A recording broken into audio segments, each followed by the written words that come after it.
கர்த்தரை நோக்கி நாம் யாவரும் தலைகளை தாழ்த்தி கண்களை மூடி ஜெபம் செய்வோம்.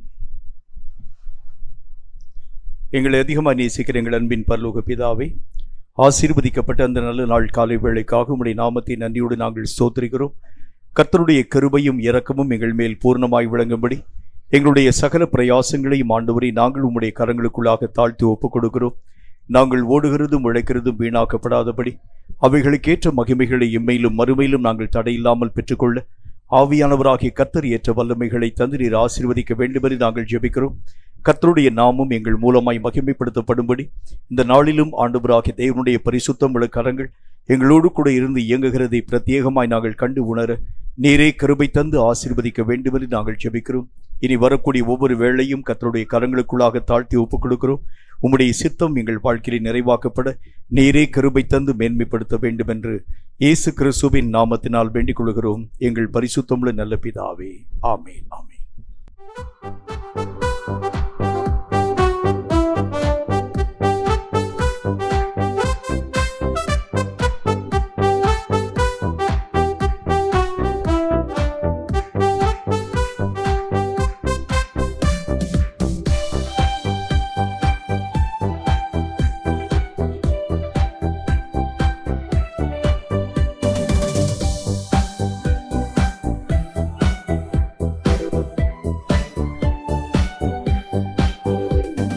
பெருவெள்ளம் போல வர வேண்டும், வரங்களை நிறைவாய் தர வேண்டும். பெருவெள்ளம் போல வர வேண்டும், வரங்களை நிறைவாய் தர வேண்டும். உம்மை அழைக்கும் எங்கள் குரல் கேட்டு வர வேண்டும். பரநாவியை உம்மை அழைக்கும் எங்கள் குரல் கேட்டு வர வேண்டும்.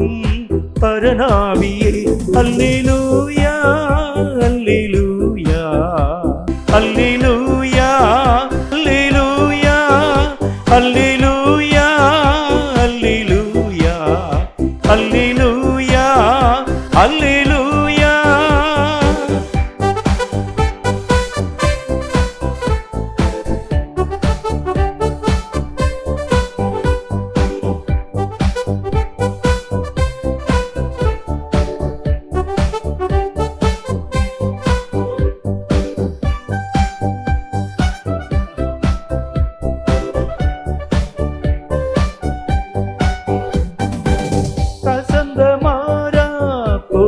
என் வாழ்வை மாற்றும் கிருபை கொண்டவரே, வறண்ட எங்கள் உள்ளம் தன்னை வசந்தமாக்கும் வல்லவரே. வசந்தமாரா போன்ற என் வாழ்வை மாற்றும் கிருபை கொண்டவரே, வறண்ட எங்கள் உள்ளம் தன்னை வசந்தமாக்கும் வல்லவரே. பாவ எண்ணம் கொண்ட எம்மை பரிசுத்தமாய் மாற்றிடுமே. பாவ எண்ணம் கொண்ட எம்மை பரிசுத்தமாய் மாற்றிடுமே. பெருவெள்ளம் போல வர வேண்டும், வரங்களை நிறைவாய் தர வேண்டும். உம்மை அழைக்கும் எங்கள் குரல் கேட்டு வர வேண்டும். பரநாவியை உம்மை அழைக்கும் எங்கள் குரல் கேட்டு வர வேண்டும். பரநாவியை அல்லேலூயா, அல்லேலூயா, அல்லேலூயா, அல்லேலூயா, அல்லேலூயா, அல்லேலூயா, அல்லேலூயா, அல்லேலூயா.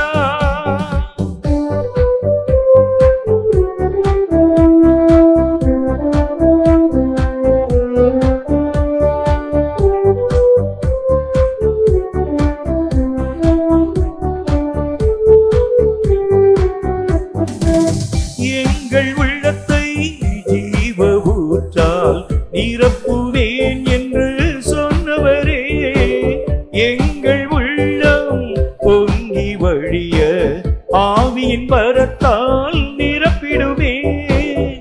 எங்கள் உள்ளத்தை ஜீவ ஊற்றா நிரப்புவேன் என்று சொன்னவரே, எங்கள் உள்ளம் பொங்கி வழிய ஆவியின் வரத்தால் நிரப்பிடுமே. உம்மை போல எம்மை மாற்ற உந்தன் அன்பால் நிரப்பிடுமே. உம்மை போல எம்மை மாற்ற உந்தன் அன்பால் நிரப்பிடுமே. பெருவெள்ளம் போல வர வேண்டும், வரங்களை நிறைவாய் தர வேண்டும். உம்மை அழைக்கும் எங்கள் குரல் கேட்டு வர வேண்டும். பரநாவியே உம்மை அழைக்கும் எங்கள் குரல் கேட்டு வர வேண்டும். பரநாவியே அல்லேலூயா அல்லேலூயா அல்லேலூயா அல்லேலூயா அல்லேலூயா அல்லேலூயா அல்லேலூயா அல்லேலூயா.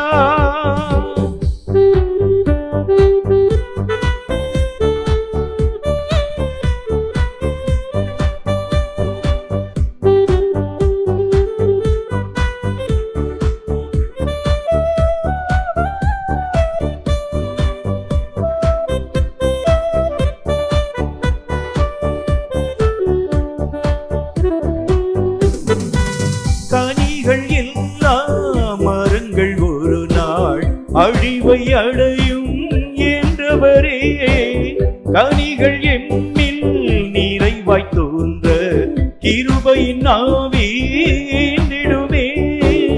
கனிகள் எல்லா மரங்கள் ஒரு நாள் அழிவை அடையும் என்றவரே, கனிகள் எம்மில் நிறைவாய் தோன்ற கிருபையின் ஆவி ஏந்திடுமே.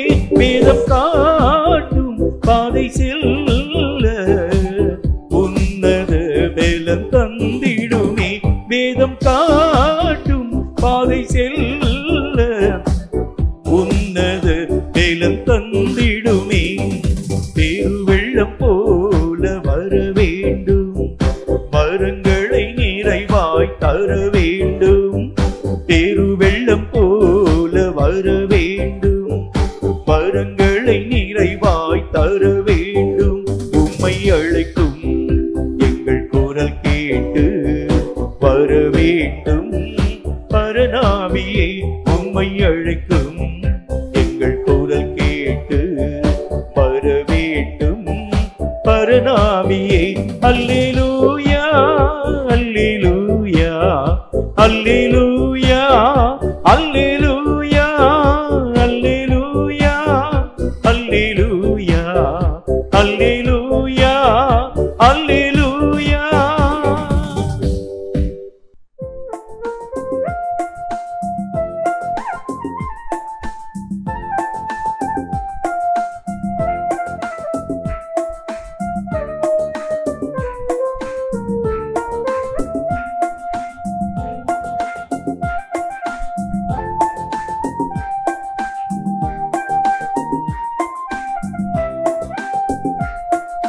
நீதியின் வலக்கரத்தாலே என்னை நித்தமும் வழி நடத்தும்.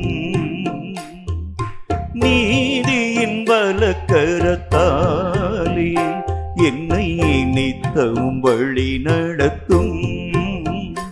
என் வாழ்வினை என் ஜீவனை என் வாழ்வினை என் ஜீவனை உம் கைகளில் படைக்கிறேன். இந்த வேளையில் நீதியின் வலக்கரத்தாலே என்னை நித்தமும் வழி நடத்தும். நீதியின் வலக்கரத்தாலே என்னை நித்தமும் வழி நடத்தும்.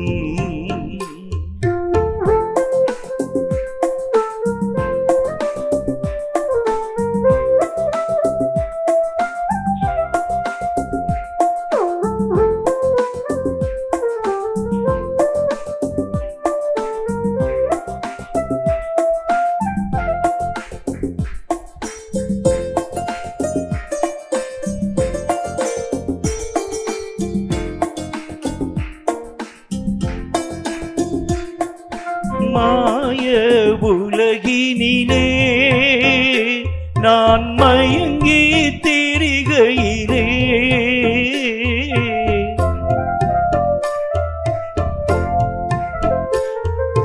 மாய உலகினிலே நான் மயங்கி திரிகையிலே நல்ல பாதை காட்டி எந்தன் பாவம் நீக்கி உந்தன் மகிமையை காணச் செய்தீர், மகிமையை காணச் செய்தீர். நீதியின் வலக்கரத்தாலே என்னை நித்தமும் வழி நடத்தும், நீதியின் வலக்கரத்தாலே என்னை நித்தமும் வழி நடத்தும்.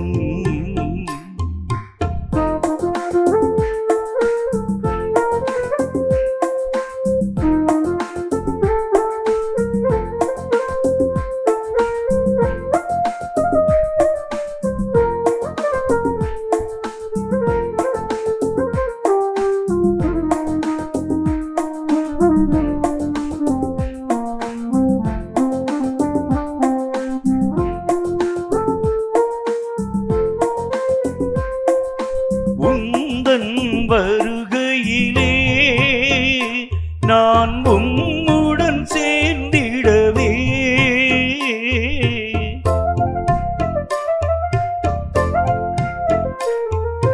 உந்தன் வருகையிலே நான் உம்முடன் சேர்ந்திடவே நல்ல ஆவி தந்து உந்தன் கிருபையைந்து என்னை ஆயத்தப்படுத்திடுமே, ஆயத்தப்படுத்திடுமே.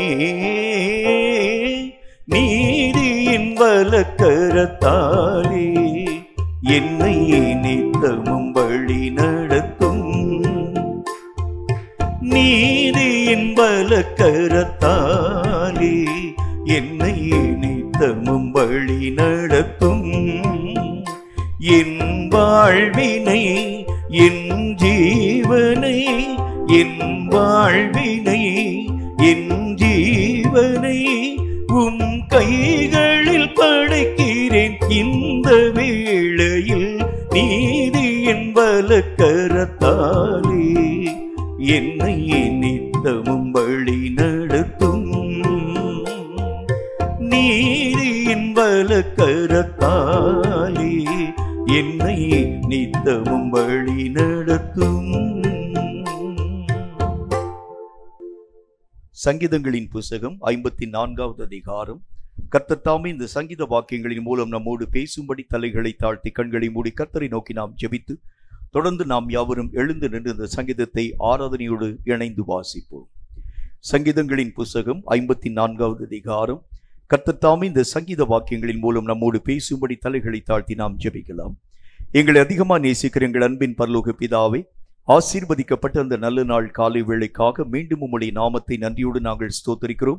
இந்த நாளிலும் கர்த்தருடைய நாமத்தினாலே எழுதி கொடுக்கப்பட்ட சத்தியவேத எழுத்துக்களுக்காக நன்றி.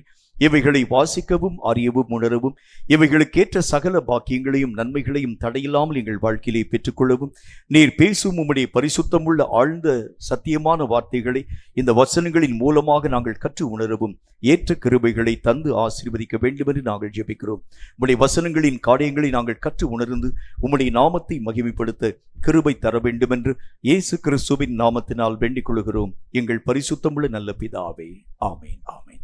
எழுந்து நின்று 54வது சங்கீதத்தை ஆராதனையோடு நாம் இணைந்து வாசிப்போம். தேவனே, உமது நாமத்தின் நிமித்தம் என்னை ரட்சித்து உமது வல்லமையினால் எனக்கு நியாயம் செய்யும். அல்லேலூயா, அல்லேலூயா, அல்லேலூயா, அல்லேலூயா, அல்லேலூயா, அல்லேலூயா, அல்லேலூயா, அல்லேலூயா. தேவனே, என் விண்ணப்பத்தை கேட்டு என் வாயின் வார்த்தைகளுக்கு செவி கொடு. அல்லேலூயா, அல்லேலூயா அல்லேலூயா அல்லேலூயா. அந்நியர் எனக்கு விரோதமாய் எழும்புகிறார்கள், கொடியர் என் பிராணனை வாங்க தேடுகிறார்கள், தேவனை தங்களுக்கு முன்பாக நிறுத்தி நோக்கார்கள். அல்லேலூயா அல்லேலூயா அல்லேலூயா அல்லேலூயா அல்லேலூயா அல்லேலூயா அல்லேலூயா அல்லேலூயா. இதோ தேவன் எனக்கு சகாயர், ஆண்டவர் என் ஆத்துமாவை ஆதரிக்கிறவர்களோடு இருக்கிறார்.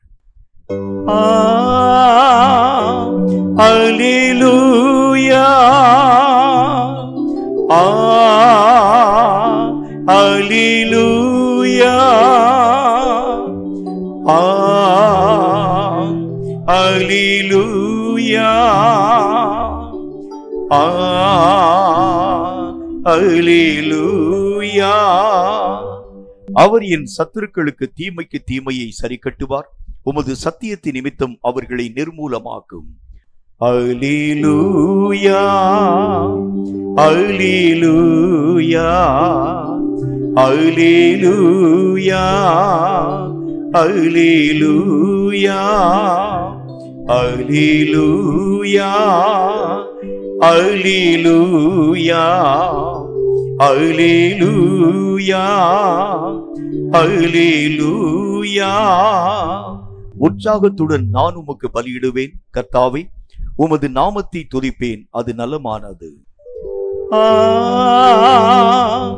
அல்லேலூயா அல்லேலூயா அல்லேலூயா அல்லேலூயா. அவர் எல்லா நெருக்கத்தையும் நீக்கி என்னை விடுவித்தார், என் கண் சத்துருக்களில் நீதி சரி கட்டுதலை கண்டது. அல்லேலூயா அல்லேலூயா அல்லேலூயா அல்லேலூயா அல்லேலூயா அல்லேலூயா அல்லேலூயா அல்லேலூயா. அல்லேலூயா அல்லேலூயா அல்லேலூயா அல்லேலூயா. குயவனே குயவனே படைப்பின் காரணனே, களிமண்ணான என்னையுமே கண்ணோக்கி பார்த்திடுமே. வெறுமையான பாத்திரம் நான் வெறுத்து தள்ளாமலே, நீரம்பி வழியும் பாத்திரமாய் விளங்க செய்யுமே. வேதத்தில் காணும் பாத்திரமில்லா இயேசுவை போற்றிடுதே. என்னையும் அவ்வித பாத்திரமாய்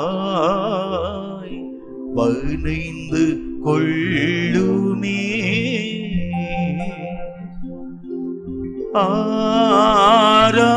ஆராதனை ஆராதனை ஆராதனை ஆராதனை என் நண்பர் இயேசுவுக்கே என் நண்பர் இயேசுவுக்கே ஏசையா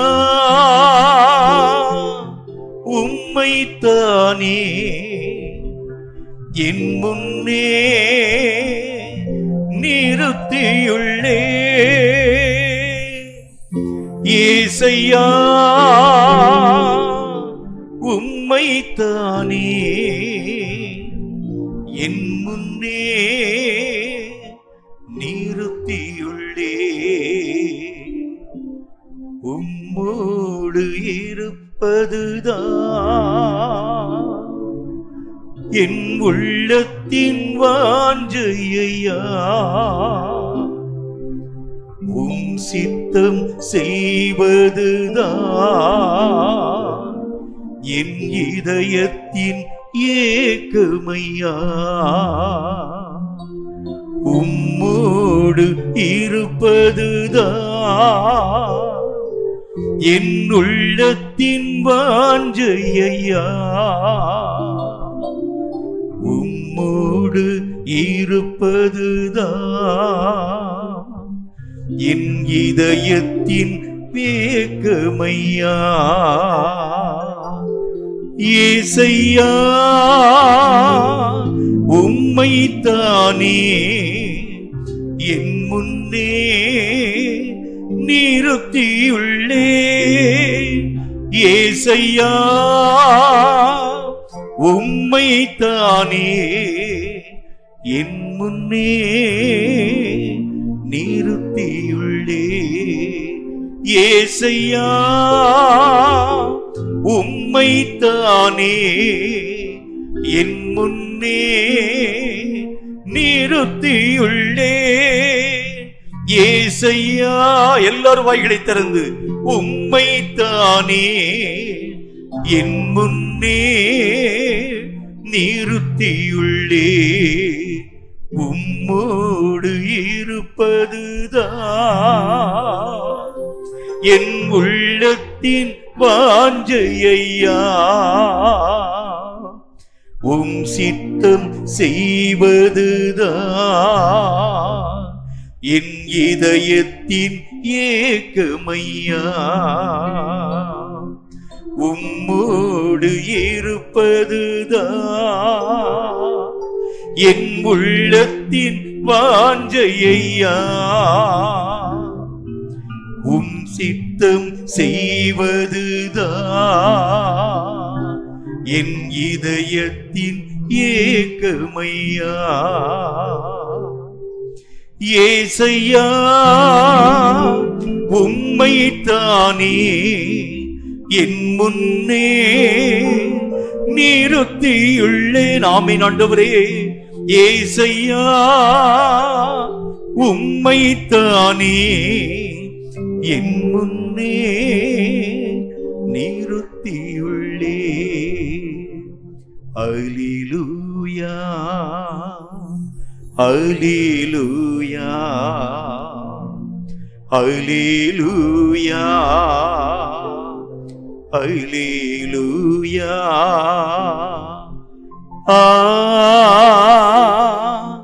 அல்லேலூயா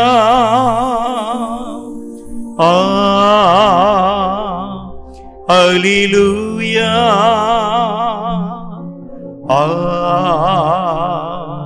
அல்லேலூயா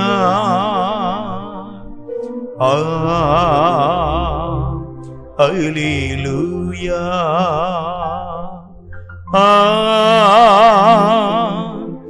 அல்லேலூயா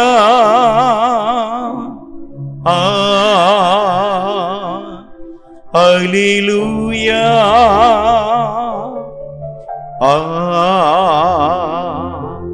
அல்லேலூயா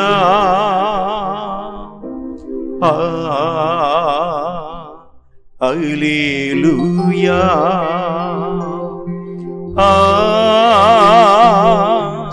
அல்லேலூயா.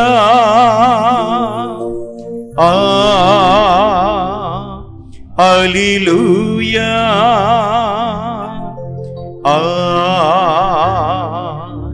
அல்லேலூயா.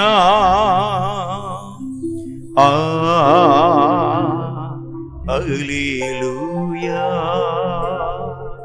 என்னை நடத்தும் இயேசுநாதா, உமக்கு நன்றி ஐயா. எனக்குள் வாழும் எந்த நேசா, உமக்கு நன்றி ஐயா. என்னை நடத்தும் இயேசுநாதா, உமக்கு நன்றி ஐயா. எனக்குள் வாழும் எந்த நேசா, உமக்கு நன்றி ஐயா. ஒளியாய் வந்தீர், வழியை தந்தீர், உமக்கு நன்றி ஐயா. ஒளியாய் வந்தீர், வழியை தந்தீர், உமக்கு நன்றி ஐயா. அழிவில் நின்று பாதுகாத்தீர், உமக்கு நன்றி ஐயா. அழிவில் நின்று பாதுகாத்தீர், உமக்கு நன்றி ஐயா. அல்லேலூயா. அல்லேலூயா. அல்லேலூயா. கரங்களை தட்டி அல்லேலூயா. அல்லேலூயா. அல்லேலூயா. அல்லேலூயா. அல்லேலூயா. அல்லேலூயா. அல்லேலூயா. அல்லேலூயா. அல்லேலூயா. தேடி வந்தீர், பாட வைத்தீர், உமக்கு நன்றி ஐயா. தேடி வந்தீர், பாட வைத்தீர், உமக்கு நன்றி ஐயா. ஓடி ஓடி உழைக்க செய்தி, உமக்கு நன்றி ஐயா. ஓடி ஓடி உழைக்க செய்தி, உமக்கு நன்றி ஐயா. அல்லேலூயா. அல்லேலூயா. அல்லேலூயா. அல்லேலூயா. அல்லேலூயா. அல்லேலூயா. அல்லேலூயா. அல்லேலூயா. அல்லேலூயா. கரங்களை தட்டி அல்லேலூயா. ஆமென். அல்லேலூயா. அல்லேலூயா. அல்லேலூயா. அல்லேலூயா. ஆமென். ஆமென். அல்லேலூயா. அல்லேலூயா. பாவமில்லா தூய வாழ்வு வாழச் செய்தவரே, பாவமில்லா தூய வாழ்வு வாழச் செய்பவரே,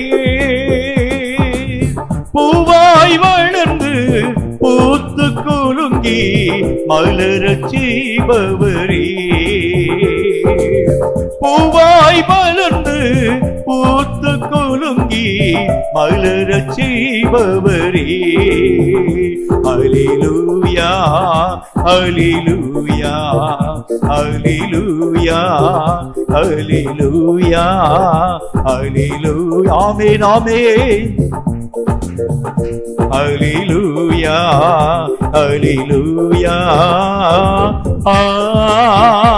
அல்லேலூயா அல்லேலூயா அல்லேலூயா அல்லேலூயா அல்லேலூயா. கரங்களை தட்டி அல்லேலூயா அல்லேலூயா அல்லேலூயா அல்லேலூயா அல்லேலூயா அல்லேலூயா அல்லேலூயா அல்லேலூயா அல்லேலூயா அல்லேலூயா அல்லேலூயா அல்லேலூயா. கர்த்தனுடைய ஜெபங்கள் எல்லாவற்றையும் அங்கீகரிக்கிறதுனாலே, கர்த்தனுடைய ஆராதனையின் சத்தத்திலே தம்முடைய மகிமையை விளங்க பண்ணுகிறபடினால் கரங்களை தட்டி கரங்களை தட்டி கரங்களை தட்டி கர்த்தருடைய நாமத்தை ஸ்தோத்தரிப்போம். நன்றி ஆண்டவரே, நன்றி நன்றி. நன்றியோடு உம்முடைய நாமத்தை உயர்த்துகிறோம், நன்றியோடு உம்முடைய நாமத்தை ஸ்தோத்தரிக்கிறோம். சில ஜெப குறிப்புகளுக்காக கர்த்தரை நோக்கி நாம் ஒருமனப்பட்டவர்களாய் ஜெபிக்கலாம். கர்த்தர் இந்த நாளிலும் கூட தம்முடைய இரக்கங்களை நம்முடைய வாழ்க்கையிலே விளங்க பண்ணும்படிக்காக கர்த்தரை நோக்கி ஊக்கமான மனதோடு நாம் ஜெபிக்க வேண்டும். குறிப்பாக நம்முடைய இந்திய நாட்டிற்காக கர்த்தரை நோக்கி நாம் ஜெபிக்க வேண்டியது அவசியமான ஒன்றாக விளங்குகிறது. எங்கு பார்த்தாலும் பயங்கரமான அழிவுகளும் நாசம் மோசங்களும் நம்முடைய இந்திய நாட்டிற்கு விரோதமாய் உருவாக்கப்பட்டு கொண்டு வருகிறதே கண்கூடாக உங்களாலும் என்னாலும் பார்க்க முடிகிறது. சென்ற 2-3 நாட்களாக டெல்லியிலே பெய்யக்கூடிய கனமழை, அந்த மழையினால எத்தனை விதமான உயிர் பலிகள் உருவாக்கப்பட்டதாக செய்தி குறிப்புகளின் ஊடாக நீங்களும் நானும் கற்றுக்கொள்கிறோமே. மட்டுமில்லாமல் நம்முடைய இந்திய நாட்டில் இயற்கையின் சீற்றங்களினாலே வரக்கூடிய சகல பாதிப்புகளிலே நின்று கர்த்தருடைய கரம் நம்முடைய தேசத்தின் எல்லைகளை பாதுகாக்கும்படிக்காக கர்த்தரை நோக்கி நாம் ஒருமனப்பட்டவர்களாய் நம்ம ஜெபிக்கணும். மட்டுமல்லாமல் தேசத்திலே காணப்படும் அநேக விதமான வன்முறைகள், குறிப்பாக அநேக விதமான மதுபான பழக்கங்களிலே காணப்படக்கூடிய மக்கள் ரட்சிக்கப்படும்படிக்காக கர்த்தரை நோக்கி நாம ஊக்கமான மனதோடு நம்ம ஜெபிக்கணும். கள்ளக்குறிச்சி பகுதியில எத்தனை ஜனங்கள் பாதிக்கப்பட்டு மரணத்தின் மூடாக கடந்து போனாங்க பாருங்க. இன்றைக்கு வரைக்கும் அநேக விதமான பாதிப்புகளிலே காணப்படக்கூடிய மக்களினுடைய எண்ணிக்கை அதிகமாய் காணப்படுகிறதாக செய்திகள் நமக்கு சுட்டி காண்பிக்கிறது. இந்த மாதிரி போதை பழக்கங்களிலே காணப்படும் ஒவ்வொரு பிள்ளைகளுடைய ரட்சிப்புகளுக்காக கர்த்தரை நோக்கி நம்ம ஊக்கமான மனதோடு நம்ம ஜெபிக்கணும். குறிப்பாக நம்முடைய இந்தியாவிலே காணப்படும் எல்லா போதை வஸ்துக்களிலே நின்று தேசத்தின் எல்லைகளை கர்த்தருடைய கரம் காப்பாற்றும்படிக்காக இந்த மாதிரி மதுபான பழக்கங்கள் இன்னும் அநேக விதமான லாகரி வஸ்துக்களை பயன்படுத்தக்கூடிய நிலைகளிலே நின்று ஜனங்களின் நிலைகளை கர்த்தருடைய கரம் காப்பாற்றும்படிக்காக கர்த்தரை நோக்கி எல்லாரும் வாய்களை திறந்து ஒருமனப்பட்டவர்களாய் ஊக்கமான மனதோடு இந்த குறிப்புக்காக நாம் யாவரும் இணைந்து நாம் ஜெபிக்கலாம். நன்றி ஆண்டவரே, நன்றி ஆண்டவரே. எங்கள் இந்திய நாட்டிற்காக கர்த்தரை நோக்கி ஊக்கமான மனதோடு நாங்கள் ஒருமனப்பட்டு ஜெபிக்கிறோம். எங்கள் தேசத்தை மோசம் போக்கும் எல்லா விதமான சதி நாசம் மோசங்களிலே நின்று, எல்லா விதமான போதை பழக்கங்களிலே நின்று, எல்லா விதமான குடிப்பழக்கங்களிலே நின்று, இயற்கையின் சீற்றங்களிலே நின்று எங்கள் இந்திய நாட்டின் எல்லைகளை தேவ கரம் காப்பாற்றும்படிக்காக கர்த்தரை நோக்கி நாங்கள் ஒருமனப்பட்டவர்களாய் ஊக்கமாய் நாங்கள் ஜெபிக்கிறோம். எங்கள் ஜெபங்களை கர்த்தரீர் அங்கீகரியும். எங்கள் தேசத்தை கர்த்தருடைய கரம் காப்பாற்ற வேண்டும் என்று உம்முடைய நாமத்தினால் ஒருமனப்பட்டு ஜெபிக்கிறோம். கர்த்தர் எங்கள் தேசத்திற்கு இரக்கங்களை தருவீராக. எங்கள் தேசத்தில் இப்படிப்பட்ட பழக்கங்களிலே சிக்கி இருக்கக்கூடிய ஒவ்வொரு பிள்ளைகளுடைய ரட்சிப்புகளுக்காக கர்த்தரை நோக்கி நாங்கள் ஜெபிக்கிறோம். எத்தனை குடும்பம் இந்த பழக்கங்களினாலே சீரழிந்து போன நிலைமைகளை நாங்கள் கண்கொண்டு பார்க்கிறோமே. கர்த்தருடைய நாமத்தினாலே இப்படிப்பட்ட சீரழிவுகளிலே நின்று எங்கள் இந்திய நாட்டை தேவ கரம் காப்பாற்ற வேண்டும் என்று நாங்கள் ஜெபிக்கிறோம். இறங்கும் ஆண்டவரே, இறங்கும் இறங்கும் இறங்கும். கர்த்தர் உண்மையாகவே நம்முடைய ஜெபங்களை அங்கீகரித்து ஏற்றுக்கொண்டு அதற்கு தக்கதாக அதற்கு அதிகமாக எல்லா இயற்கை சீற்றங்களிலே நின்றும் இந்த மாதிரி கொடிய பழக்கங்களிலே நின்றும் நம்முடைய இந்திய நாட்டின் எல்லைகளை கர்த்தருடைய கரம் காப்பாற்றுகிறதற்காக கரங்களை தட்டி கர்த்தருடைய நாமத்தை நாம் யாவரும் இணைந்து சோதரி கர்த்தருக்கென்று காணிக்கை செலுத்தும் நேரத்திற்குள் வருகின்றோம். காணிக்கைகளை கைகளிலே வைத்துக் கொண்டு தலைகளை தாழ்த்தி கண்களை மூடி கர்த்தரை நோக்கி நாம் ஜெபிப்போம். தொடர்ந்து ஒரு பாடல் பாடப்படும். அப்பொழுது நாம் கர்த்தருக்கென்று காணிக்கையை படைக்கலாம். நம்மையும் நம்முடைய காணிக்கைகளையும் கர்த்தராகிய தேவன் அங்கீகரிக்கும்படிக்காக தலைகளை தாழ்த்தி நாம் கண்களை மூடி ஜெபம் செய்வோம். எங்களை அதிகமாக நேசிக்கிற எங்கள் அன்பின் பரலோக பிதாவை, ஆசீர்வதிக்கப்பட்டு அந்த நல்ல நாளிலும் கர்த்தருக்கென்று நாங்கள் காணிக்கை படைக்கும் நல்லதொரு நேரத்தை நீர் எங்களுக்கென்று உருவாக்கி தந்தீர். அதற்காக நன்றி செலுத்துகிறோம். எங்களையும் எங்களுடைய காணிக்கையாகிய பலிகளையும் ஆண்டவரை நீர் அங்கீகரித்து ஏற்றுக்கொண்டு அதற்கேற்ற மகிமைகளை நீர் எங்கள் வாழ்க்கையிலே தந்து ஆசீர்வதிக்க வேண்டும் என்று நாங்கள் ஜெபிக்கிறோம். நாங்கள் கர்த்தருக்கென்று படைக்கிறோம். அவைகளுக்கேற்ற கிருபைகளை இரக்கங்களை நாங்கள் எங்கள் வாழ்க்கையிலே தடையில்லாமல் பெற்றுக்கொள்ள இரக்கங்களை தந்து ஆசீர்வதிக்க வேண்டும் என்று இயேசு கிறிஸ்துவின் நாமத்தினால் வேண்டிக் கொள்கிறோம் எங்கள் பரிசுத்தமுள்ள நல்ல பிதாவே. ஆமென், ஆமென்.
அவர் தள்ளவே மாட்டார். அவளாய் உன்னை இயேசு அழைக்கின்றாரே. பாவி என்றுன்னை அவர் தள்ளவே மாட்டார். அவளாய் உன்னை இயேசு அழைக்கின்றாரே.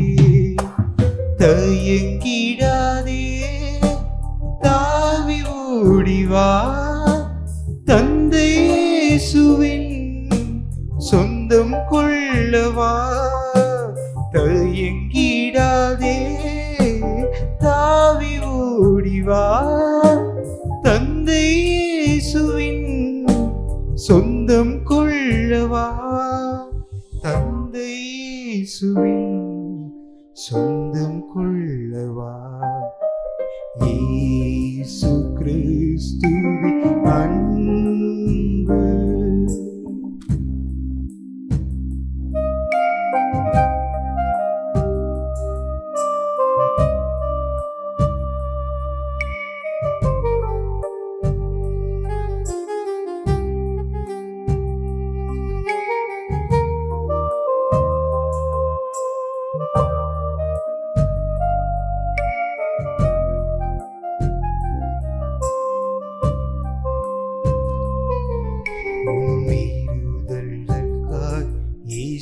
காயங்கள் பட்டார்.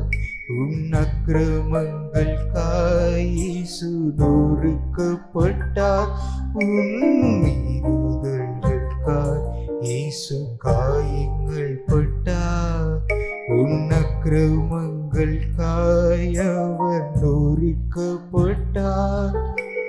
உனக்காகவே அடிகள் பட்டார் உன்னை உயர்த்த தன்னை தாழ்த்தினார் உனக்காகவே. அடிகள் பட்டார் உன்னை உயர்த்த தன்னை தாழ்த்தினார் உன்னை உயர்த்த தன்னை தாழ்த்தினார். இயேசு கிறிஸ்துவின் அன்பு என்றும் மாறாதது. இயேசு கிறிஸ்துவின் மாறா கிருபை என்றும் குறையாது. இயேசு கிறிஸ்துவின் மாறா கிருபை என்றும் குறையாது. இயேசு கிறிஸ்துவின் அன்பு. கொடுக்கப்பட்ட காணிக்கைகளுக்காக தலைகளை தாழ்த்தி கண்களை மூடி நாம் ஜெபிப்போம். எங்களை அதிகமாய் நேசிக்கிற எங்கள் அன்பின் பரலோக பிதாவே, கர்த்தர் நீர் எங்களுக்கு எத்தனையோ நன்மையான காரியங்களை உம்முடைய நாமத்தின் மகிமைக்கென்று செய்து முடித்தீர். எங்களால் இயன்ற இந்த சொற்பமான காணிக்கையை தேவனுக்கு முன்பதாக படைக்க நல்ல ஒரு நேரத்தையும் சூழ்நிலைகளையும் கர்த்தராக தேவன் உருவாக்கி தந்ததற்காக ஸ்தோத்திரம். நாங்கள் படைத்த இந்த காணிக்கையாகிய பலிகளை நீர் அங்கீகரித்து ஏற்றுக்கொண்டு அவைகளுக்கேற்ற மகிமைகளை நீர் எங்கள் வாழ்க்கையிலே தந்து ஆசீர்வதிக்க வேண்டும் என்று நாங்கள் வேண்டிக் கொள்கிறோம். கர்த்தருக்கென்று நாங்கள் விதைத்திருக்கிறோம். அவைகளுக்கேற்ற பலன்களை இம்மையிலும் மறுமையிலும் நாங்கள் பெற்றுக்கொள்ள ஆவியானவராகிய கர்த்தர் ஏற்ற வல்லமைகளை தந்து ஆசீர்வதிக்க வேண்டும் என்று இயேசு கிறிஸ்துவின் நாமத்தினால் வேண்டிக் கொள்கிறோம் எங்கள் பரிசுத்தமுள்ள நல்ல பிதாவே, ஆமென். ஆண்டவராகிய இயேசு கிறிஸ்துவின் நாமத்தினாலே உங்கள் யாவருக்கும் மீண்டும் என்னுடைய அன்பின் வாழ்த்துக்களை நான் தெரிவித்துக் கொள்கின்றேன். கர்த்தருடைய பெரிதான கிருபையினாலும் அவருடைய பரிசுத்தமுள்ள இரக்கங்களினாலும் சீர்பட வேண்டிய பல விஷயங்களை பற்றி ஆண்டவராகிய தேவன் தம்முடைய வசனங்களின் மூலம் திட்டமும் தீர்க்கவுமாய் தம்முடைய பிள்ளைகளாகிய நம்மோடு அவர் மெய்யாகவே பேசிக்கொண்டு வர துவங்க ஆரம்பிக்கின்றார். ஒரு மனுஷனுடைய வாழ்க்கை தேவனுடைய ராஜ்யத்திற்குள்ளாக கடந்து போக வேண்டும் என்றால் வேதத்திலே ஆண்டவராகிய தேவனுடைய வசனம் சொல்லுகிறதை போல பரலோக ராஜ்யத்திற்கு போகக்கூடிய வழி அது மிகவும் இடுக்கமும் நெருக்கமுமான ஒரு பாதை. அதை கண்டுபிடிக்கக்கூடிய மக்களை சில பேர் என்பதை பற்றி கர்த்தருடைய வேத புத்தகத்தின் வழியாக நாம் கற்றுக்கொள்ள ஆரம்பிக்கின்றோம். அவைகளை கண்டுபிடித்து அவைகளின் ஊடாக கடந்து போக ஆரம்பிக்கிறது உண்டானால் ஒருவேளை அந்த வழியிலே நெருக்கமான வழியின் ஊடாக கடந்து போகக்கூடிய நேரத்தில் அந்த வழியின் ஊடாக உள்ள போகக்கூடிய நேரத்தில் ஒருவேளை நம்முடைய ஷோல்டர் அந்த வழியிலே தட்டுகிறது உண்டானால் அந்த வழியை இழுத்தி அமைக்க முடியாது. அந்த ஷோல்டரை வேண்டுமானால் நாம் வெட்டி எறியலாம். ஒருவேளை நம்முடைய கரங்கள் அந்த வழிக்குள்ளாக போக முடியாமல் தடுக்க ஆரம்பிக்கிறது உண்டானால் கரங்களை தரித்து போடலாமே தவிர வழியை இடித்து கட்ட உங்களாலும் என்னாலும் ஆகாது. அப்ப நம்முடைய வாழ்க்கை சீர்படுத்தப்பட ஆரம்பித்தால் மட்டும்தான் பரலோக ராஜ்யத்தினுடைய நிலைகளை நீங்களும் நானும் எட்ட முடியும் என்கிறதில் சந்தேகம் இல்லை. அதுல முக்கியமான ஒரு விஷயத்தை ஆண்டவராக தேவன் நமக்கு ரெண்டு காரியத்தை சொல்லுகின்றார். ஒன்று, பரலோக ராஜ்யம் இடுக்கமும் வழி நெருக்கமுமான ஒரு பாதை, அந்த வழிக்குள்ள போகணும் ஒண்ணு. ரெண்டாவது, அந்த வழியை கண்டுபிடிக்கணும், அதுதான் ரொம்ப முக்கியம். அதை கண்டுபிடிக்கக்கூடிய மக்களே ரொம்ப சொற்பமான மக்கள் தான். இதுதான் பரலோகத்துக்கு போகக்கூடிய வழினே நிறைய பேருக்கு தெரியாது. இந்த மாதிரி வழி தெரியாமல் அநேகமான மார்க்கங்களின் ஊடாக ஒருவேளை ஜனங்கள் கடந்து போய் கடைசி நாட்களில் கர்த்தாவே உம்முடைய நாமத்தினால தீர்க்க தரிசனம் சொன்னோம், உம்முடைய நாமத்தினால நிறைய அதிசயங்களை செய்தோம் என்கிறதை பற்றி பேசும் பொழுது கர்த்தர் அவர்களை பார்த்து ஒரு வார்த்தை சொல்லுவார், நான் உங்களை அறியேன் என்பதை பற்றி பேசிடுவார். அப்ப சரியான மார்க்கத்தில் நீங்களும் நானும் கடந்து போக ஆரம்பித்தால்தான் அந்த மார்க்கத்திற்குள்ளாக போகக்கூடிய நீங்களும் நானும் எந்தெந்த காரியம் நமக்கு தடையாய் காணப்படுகிறதோ அவைகளை தூக்கி எறிய நீங்களும் நானும் தயங்கக்கூடாது. அது எவ்வளவோ பெரிய ஒரு விலையேறப்பட்ட ஒரு காரியமாய் காணப்பட ஆரம்பித்தாலும் ஒருவேளை அந்த வழியின் கூடாக கடந்து போகிறதற்கு அது நமக்கு தடையாய் இருக்கிறது உண்டானால் அவைகளை தொலைக்க வேண்டுமே தவிர அந்த வழியை விட்டு நீங்களும் நானும் விலகிவிடக்கூடாது. அந்த வழி ஒரு முறைதான் நமக்கு கொடுக்கப்படக்கூடிய மார்க்கம். இவைகளை விட்டு விலகுகிறதை காட்டிலும் அந்த நாம் ஆண்டவராகிய தேவனுக்குள் வராமல் இருக்கிறது மென்மையான ஒரு அனுபவமாய் நினைவு கூறப்பட முடியும். கர்த்தருடைய வசனம் சொல்லக்கூடிய வார்த்தையை வாசிக்கிறேன் கேளுங்கள். எரேமியா தீர்க்கதரிசியின் புத்தகம் 7வது அதிகாரம் 3வது வசனம் இந்த வார்த்தையை நமக்கு சொல்லுகிறது. எரேமியா 7வது அதிகாரம் 3வது வசனம் இந்த வார்த்தையை சொல்லுகிறது. நான் அதை வாசிக்கிறேன் கேளுங்கள். இஸ்ரவேலின் தேவனாகிய சேனைகளின் கர்த்தர் சொல்லுகிறார், உங்கள் வழிகளையும் உங்கள் கிரியைகளையும் சீர்படுத்துங்கள், அப்பொழுது உங்களை இந்த ஸ்தலத்திலே குடியிருக்க பண்ணுவேன். கர்த்தருடைய வேத புஸ்தகத்துல நம்முடைய வழிகளையும் நம்முடைய கிரியைகள் எல்லாவற்றையும் ஆண்டவராகிய தேவனுக்குள் சீரடைய பண்ண வேண்டியது அவசியம். நம்முடைய வாழ்க்கையிலே சீர்கேடான பல விதமான பகுதிகள் காணப்படுகிறது உண்டு. ஒருவேளை அது நம்முடைய மனதிற்கு எட்டாததாக காணப்பட ஆரம்பித்தாலும் கூட கர்த்தருடைய வேதம் சில காரியங்களை வகையறுத்து நம்மோடு கூட பேச துவங்க ஆரம்பிக்கிறது.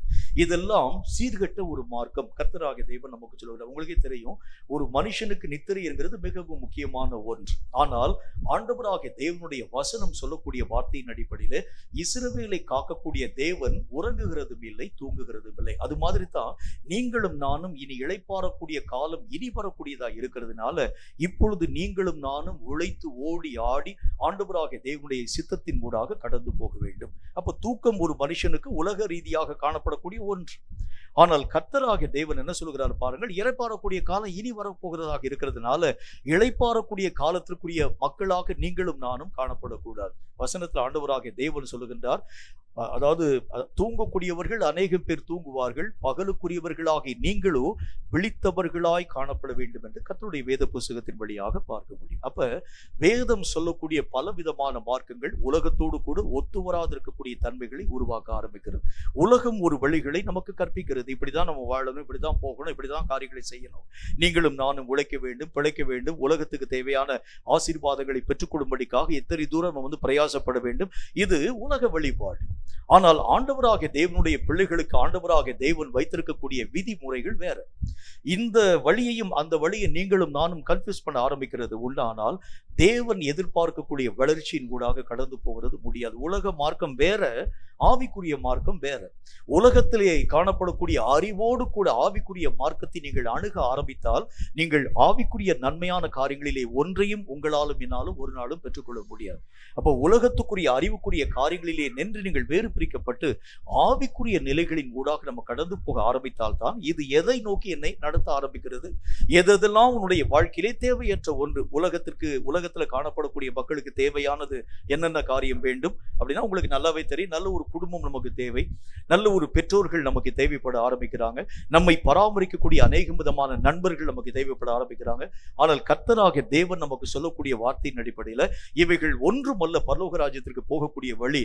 கர்த்தராகிய தேவனை மட்டும் சார்ந்து குடும்பத்தையும் எல்லா காரியங்களையும் விட்டு நீ என்னை பின்பற்றினால் மட்டும்தான் அப்படி கர்த்தர் சொல்லுகிறார். அப்ப கர்த்தருடைய மார்க்கம் வேற, உலகத்தினுடைய மார்க்கம் வேற. இதையும் அதை நம்ம ஒப்பிட்டு பார்க்க கூடாது. இது வேற, அது வேற. ஆகவே நிறைய பேர் இந்த நாட்கள்ல செய்யக்கூடிய முக்கியமான தவறு என்ன அப்படின்னா உலக அறிவினால் ஆவிக்குரிய நிலைகளை ஆராய்ந்து பார்க்க ஆரம்பிக்கிறார். உலக அறிவினுடைய தன்மை என்கிறதே வேற, ஆவிக்குரிய தன்மையினுடைய நிலை என்கிறது வேற. இந்த உலக அறிவினாலே ஆவிக்குரிய காரியங்களை பற்றி நீங்களும் நானும் அறிய ஆரம்பித்தாலே இவைகளிலே ஒன்றையும் உங்களாலும் என்னாலும் கற்கவும் அறியவும் உணரவும் முடியாது. அப்ப இந்த நிலைகளிலே நீங்கள் கடந்து போக வேண்டும் என்றால் இதற்கு வேறு ஒரு காரியம் உங்களுக்கும் எனக்கும் தேவைப்படக்கூடியதாய் காணப்படுகிறது. அப்ப கர்த்தர் என்ன சொல்ல வருகின்றார் அப்படின்னா எதையெல்லாம் சீர்படுத்த வேண்டும் என்று கர்த்தராகிய தேவன் நமக்கு சொல்லுகின்றார். அது ஒருவேளை நம்முடைய உலக வாழ்க்கைக்கு மிகவும் முக்கியத்துவம் வாய்ந்ததாக காணப்படலாம். அதை ஆண்டவராகிய தேவன் விட வேண்டும் என்று சொன்னால் விட்டுறோம். ஒருவேளை இந்த உலகத்தினுடைய எல்லா விதமான மேன்மைக்கும் அது ஒருவேளை நம்முடைய வாழ்க்கைக்கு தேவைப்படக்கூடியதாய் காணப்பட ஆரம்பிக்கலாம். ஆண்டவராக தேவன் அவைகளை வேண்டாம் என்று சொன்னால் நீங்களும் நானும் மறுக்க வேண்டியது அவசியம். ஆண்டவராக தேவனை பின்பற்றின சீஷர்கள் இதே விதமான காரியத்தின் ஊடாக கடந்து போக ஆரம்பிச்சார். பேதுருவையும் அந்திரேயாவையும் யாக்கோபையும் ஆண்டவராகிய தேவன் அந்த சமுத்திர கரையின் ஓரத்தில் இருக்கக்கூடிய அவர்களை ஆண்டவராகிய தேவன் அழைக்க ஆரம்பித்தார்.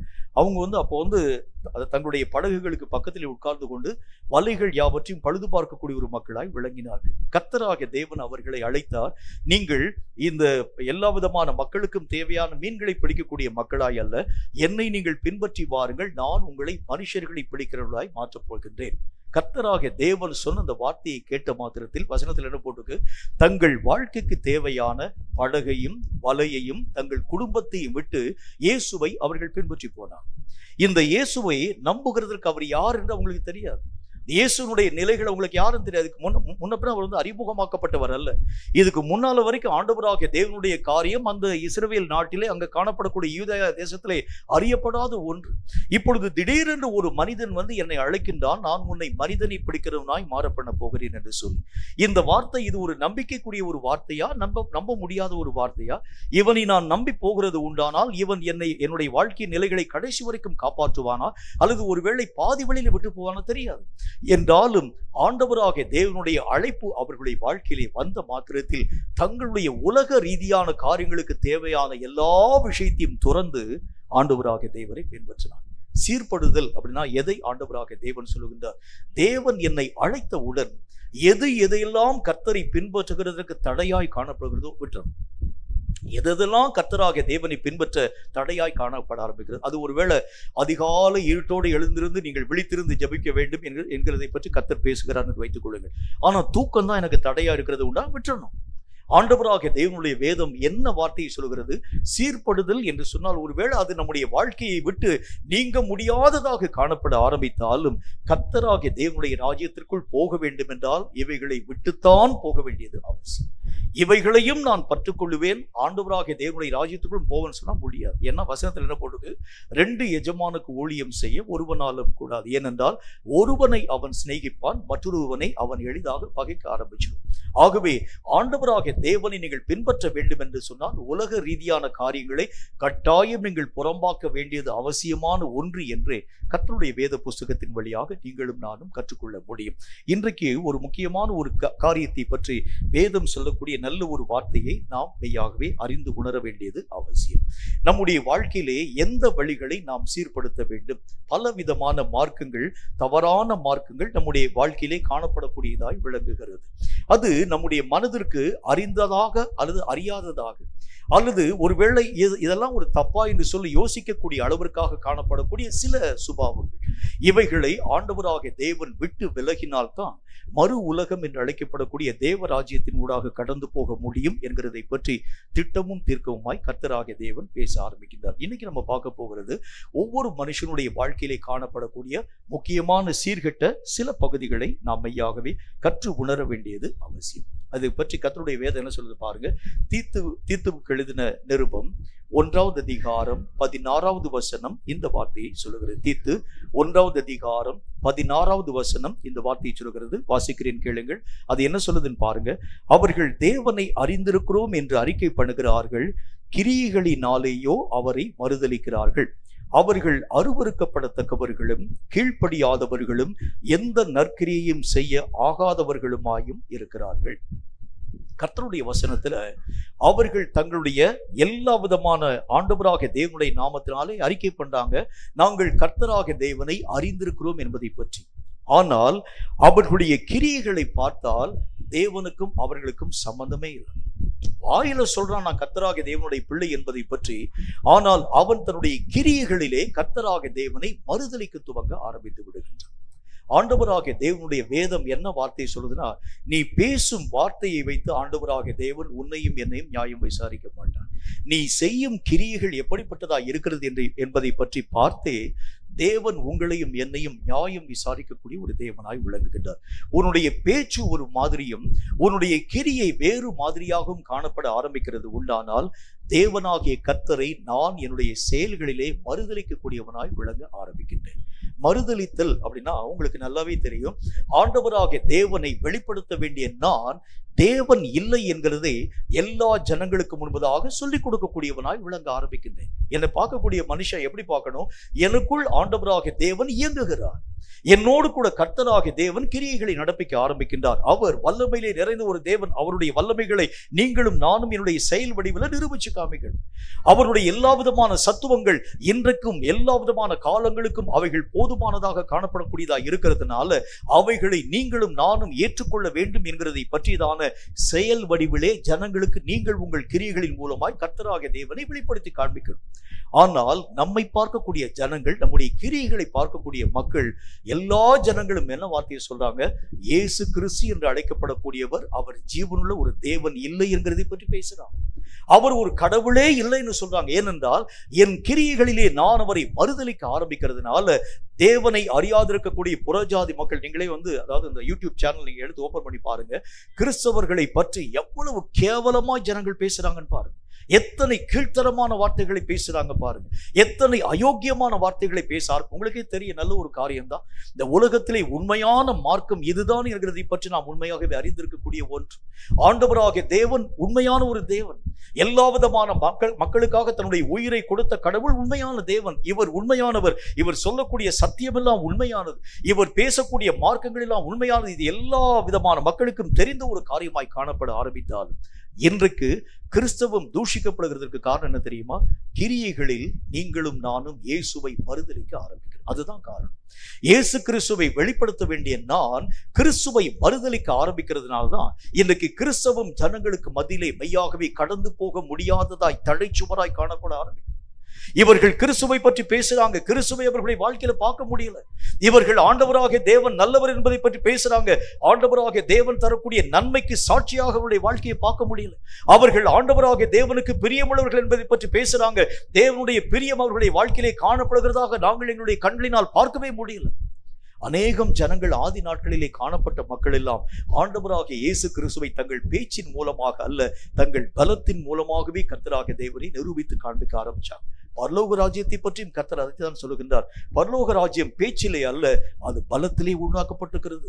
ஒருவன் பலவந்தம் பண்ணினால் அவைகளை அவன் பிடித்துக் கொள்ள ஆரம்பிக்கின்றான். அவன் கிரியை செய்யாதிருக்கிறது உண்டானால், வெறும் பேச்சு பேசிக்கொண்டே இருக்க ஆரம்பிக்கிறது உண்டானால், பேச்சினால் பரலோக ராஜ்யத்தின் மகிமையை உங்களாலும் மேலாலும் பெற்றுக்கொள்ள முடியாது. எப்படி சொல்றாரு பாருங்க, நம்முடைய வாழ்க்கையில ஒரு மனுஷனுடைய கிரியைகள் தேவனை வெளிப்படுத்தக்கூடியதாய் காணப்படுகிறது தான் ஆண்டவராகிய தேவனுக்கு மகிமை. நாம் பேசுறேன், கிறிஸ்துவன் என்கிறதை பற்றி நான் பேசுறேன், சாட்சியை பற்றி நான் பேசுறேன், பரிசுத்தத்தை பற்றி நான் பேசுறேன், உண்மையை பற்றி நான் பேசுகிறேன். ஆனால் என் கிரியைகளில் உண்மைத்தன்மை இல்லை. என்னுடைய எல்லா விதமான நடவடிக்கைகளில் பரிசுத்தம் இல்லை. என்னுடைய எல்லா விதமான காரியங்களிலே தாறுமாறாக்கப்பட்ட வழியின் ஊடாக நான் கடந்து போக ஆரம்பிக்கிறேன். அதனாலதான் ஆண்டவராகிய தேவன் சொல்லுகின்றார், அவர்கள் தங்களுடைய வாயினால் என்னை அறிக்கை பண்ண ஆரம்பிக்கிறாங்க, ஆனால் அவர்கள் கிரியைகளினால் அவர்கள் என்னை மறுதலிக்க ஆரம்பிக்கிறாங்க. இந்த கிரியைகள் என்னென்ன விதமான கிரியைகளிலே நீங்களும் நானும் தேவனாகிய கர்த்தரை மறுதலிக்க ஆரம்பிக்கிறோம் என்பதை சற்று ஆழமாய் நாம் கற்றுக்கொள்ள வேண்டியது அவசியம். என்னுடைய கிரியைகள் ஆண்டவராகிய தேவனை வெளிப்படுத்தக்கூடியதாய், இயேசுடைய கிரியைகள் தன் பிதாவாகிய தேவனை வெளிப்படுத்தக்கூடியதாய் விளங்க துவங்கிற்று.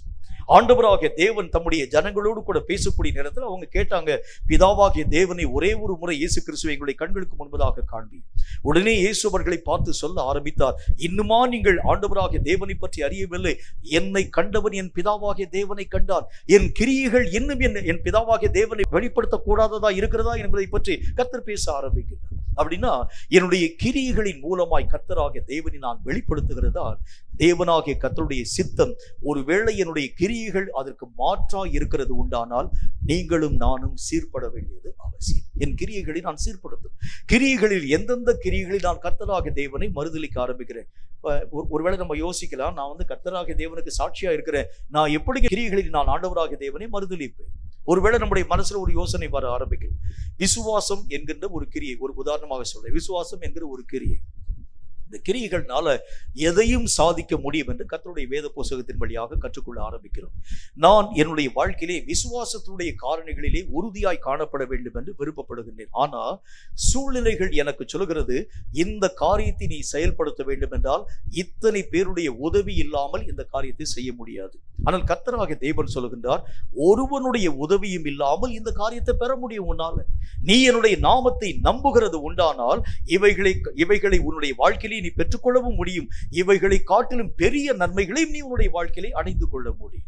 ஆனால் நான் அதுவரைக்கும் என்னுடைய வாழ்க்கையிலே பொறுக்க மனமற்றவனாய் அநேகம் இடங்களிலே உதவிகளின் ஊடாக கடந்து போய் ஆண்டவராகிய தேவன் பேரில் வைக்கக்கூடிய நம்பிக்கையை மறுதலிக்க ஆரம்பிக்கிறேன். இது தவறான ஒரு காரியமா சரியான ஒரு காரியமான்னு சொன்னா தவறு. என்ன வசனத்தில் என்ன போட்டிருக்கு? என் கிரியைகள் தேவனுடைய நாமத்தை மகிமைப்படுத்தக்கூடியதாக காணப்படாமல் தேவனுடைய நாமத்தை மறுதலிக்கக்கூடியதாக விளங்க ஆரம்பிக்கிறேன். விசுவாசத்தை பத்தி நான் பேசுறேன், மற்ற எல்லா விதமான மனுஷனுக்கு முன்பதாக விசுவாசத்தை குறித்து நான் பேசுகிறேன். ஒருவன் வியாதியா இருக்கிறது உண்டானால் நான் அவனிடத்தை போய் நான் சொல்ல ஆரம்பிக்கிறேன், நீ கர்த்தராகிய தேவனை நம்பு, உன்னுடைய வியாதியிலே நின்று கர்த்தராகிய தேவன் உன்னை விடுதலையாக்குவார். ஆனா எனக்கு ஒரு வியாதி வர ஆரம்பிக்கிறது உண்டானா நான் நிறைய பரிகாரங்களை தேடி போக ஆரம்பிக்கிறேன். அப்ப வேதம் சொல்லக்கூடிய வார்த்தையின்படி என்னுடைய வார்த்தைக்கும் என்னுடைய செயலுக்கும் வித்தியாசம் காணப்படக்கூடிய தன்மைக்கு பெயர் தான் மறுதலிப்பு என்று கர்த்தருடைய வேதம் சொல்ல ஆரம்பிக்கிறது.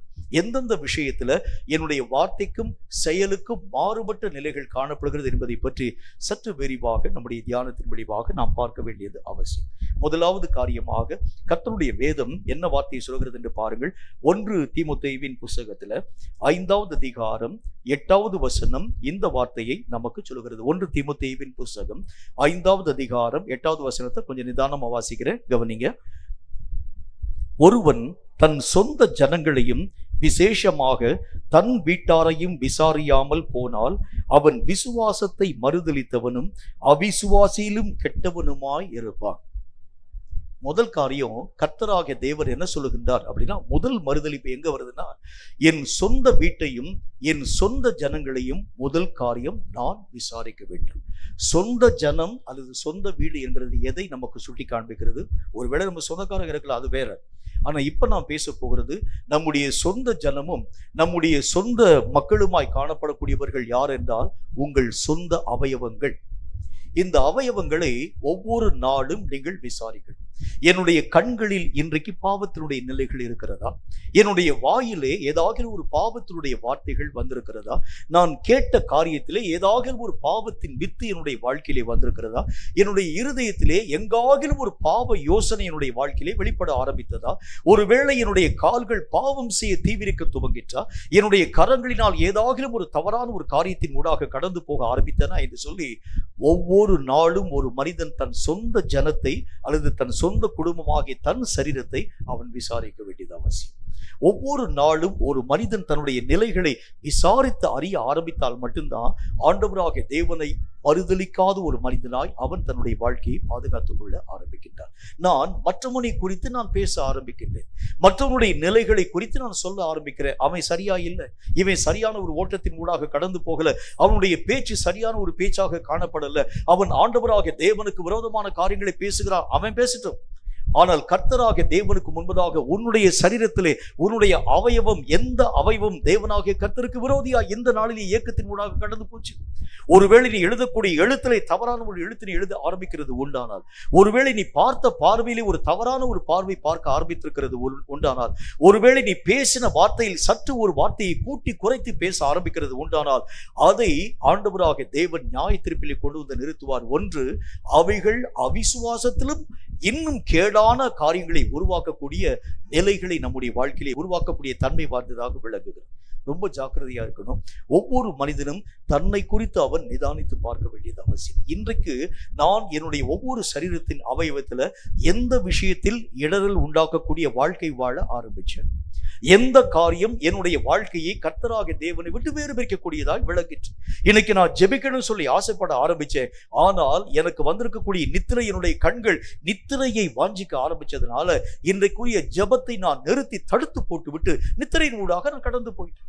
ஆக என்னுடைய கண்களாகிய என்னுடைய சரீரத்தின் அவயவத்தை என்னுடைய சொந்த குடும்பத்தை நான் விசாரிக்கணும். என்னுடைய கண்கள் என்னுடைய வாழ்க்கையிலே இடரலை உருவாக்குகிறது உண்டானால் இந்த இடரக்கூடிய வழிகள் எல்லா விதமான காரியங்களை விட்டு நான் விலக்கப்பட வேண்டியது அவசியம். அப்ப வேதத்திலே ஆண்டவராகிய தேவன் எதை நம்முடைய வாழ்க்கையிலே வலியுறுத்துகிறார் அப்படின்னா, எந்தெந்த அவயவம் என்னுடைய வாழ்க்கையிலே இடரலாய் காணப்பட ஆரம்பிக்கிறது. நான் பேசக்கூடிய வார்த்தை, இன்னைக்கு நான் சரியா பேசுறேன்னா, ஒரு வார்த்தை நான் கூட்டி குறைத்து பேச ஆரம்பித்தாலும், ஒரு விஷயத்திலே நான் தவறான ஒரு காரியத்தின் ஊடாக கடந்து போக ஆரம்பித்தாலும், யாராகிலும் ஒரு மனிதனை நான் தவறான விதத்தில் மெய்யாகவே நிதானிக்கக்கூடியவனாய் விளங்க ஆரம்பித்தாலும் கூட நான் விசுவாசத்திலே அவிசுவாசத்திலே மெய்யாகவே கெட்டவனாய் காணப்பட ஆரம்பித்து விடு. ஒருவேளை நம்ம என்னை குறித்து நான் மேன்மையா சொல்லலாம், நான் எல்லா விதமான மக்களையும் பற்றி நான் நியாயம் விசாரிக்கக்கூடியவனாக விளங்கலாம். ஆனால் இன்றைக்கு கர்த்தராகிய தேவன் சொல்லுகின்றார், என்னை நான் ஆராய்ந்து பார்க்கக்கூடிய விஷயத்தில் நான் தவற ஆரம்பிக்கிறது உண்டானால், அந்த வசனத்தில் என்ன போட்டுக்கு, ஒருவன் தன் சொந்த ஜனங்களையும் விசேஷமாய் தன் வீட்டாரையும், தன்னுடைய வீட்டார் என்று அழைக்கப்படக்கூடிய தன்னுடைய சரீரத்திலே ஏதாகிலும் ஒரு உறுப்பு தவறு பண்ண ஆரம்பித்தாலும் தேவனுக்கு முன்பதாக அவிசுவாசத்திலும் கெட்டவனாய் அவன் காணப்படுகின்றான். எந்த விஷயத்திலே நான் மாறுபட்ட கருத்து நிறைந்தவனாய் காணப்படுகின்றேன், எந்த காரியத்திலே தவறான தீர்ப்பு வழங்கக்கூடியவனாய் விளங்க ஆரம்பிக்கிறேன், ரொம்ப ஜாக்கிரதையா இருக்கணும். ஆகவேதான் கர்த்தருடைய வேதத்திலே ஆண்டவராக தேவன் சொல்லக்கூடிய வார்த்தையின் அடிப்படையில் உங்கள் அவயவங்களை நாள்தோறும் கர்த்தருடைய இரத்தத்திற்கு முன்பதாக சுத்திகரிக்கும்படிக்காக ஒப்புக் கொடுங்க. நான் தீட்டான காரியங்களை பார்த்தது உண்டான என்னை மன்னியும் ஆண்டவரே. நான் தீமையான வார்த்தைகளை பேசினது உண்டான என்னை மன்னியும் ஆண்டவரே. தீமையான கருத்துக்களை என்னுடைய செவிகளில் நான் கேட்டது உண்டான என்னை மன்னியும் ஆண்டவரே. தீய மக்களோடு கூட நான் அமர்ந்திருக்கும்படிக்காக நான் ஆசைப்பட ஆரம்பித்தது உண்டானாலே அது தவறு என்பதை நான் உணர்ந்து மன்னிப்பு கேட்கிறேன். ஒவ்வொரு நாளும் நான் என்னுடைய நிலைகளை சுத்திகரிக்கும்படி ஒப்புக் கொடுக்க ஆரம்பித்தால்தான் தேவனாகிய கர்த்தரை மறுதலியாத ஒரு வாழ்க்கை வாழக்கூடியவனாய் விளங்க ஆரம்பித்து விடுகிறேன். அப்ப நான் முதல் காரியம், மற்றவனை விசாரிக்கிறதற்கு முன்பதாக என்னை நான் ஆராய்ச்சி பார்க்கணும். என்னுடைய நிலைகளை நான் ஆராய்ந்து பார்க்க வேண்டியது அவசியம். மற்றவனை குறித்து நான் நிறைய விஷயங்களை நான் பேசுறேன். ஆனால் என் மட்டில் என் தேவனாகிய கர்த்தருக்கு முன்பதாக என் அவயவங்கள் போய் ஆண்டவருக்கு முன்பதாக நிற்கும் பொழுது என்னுடைய அவயவங்களிலே எது எதெல்லாம் தீட்டி என்கிறதை பற்றி கர்த்தராக தேவன் தம்முடைய நியாயத்திற்கு நாளில் பேச போகின்றார்.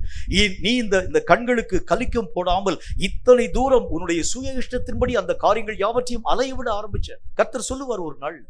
நீ பேசக்கூடிய வார்த்தையிலே எத்தனையோ விதமான மக்களை உடையப்படக்கூடிய வார்த்தையை பேச ஆரம்பிச்சு நீ உன்னுடைய மனதிலவே யோசிச்ச இவைகள் எல்லாம் நான் பேசக்கூடிய வார்த்தைகள் மற்ற மக்களை ஊர்ல கட்டக்கூடியதா இல்லை.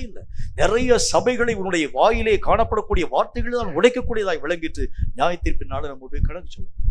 நான் பார்த்த பார்வைகள் எத்தனை விதமான பார்வைகள்ல மற்ற மக்களுக்கு இடர்களை உருவாக்கக்கூடிய காரியங்களை உருவாக்க ஆரம்பிச்சு.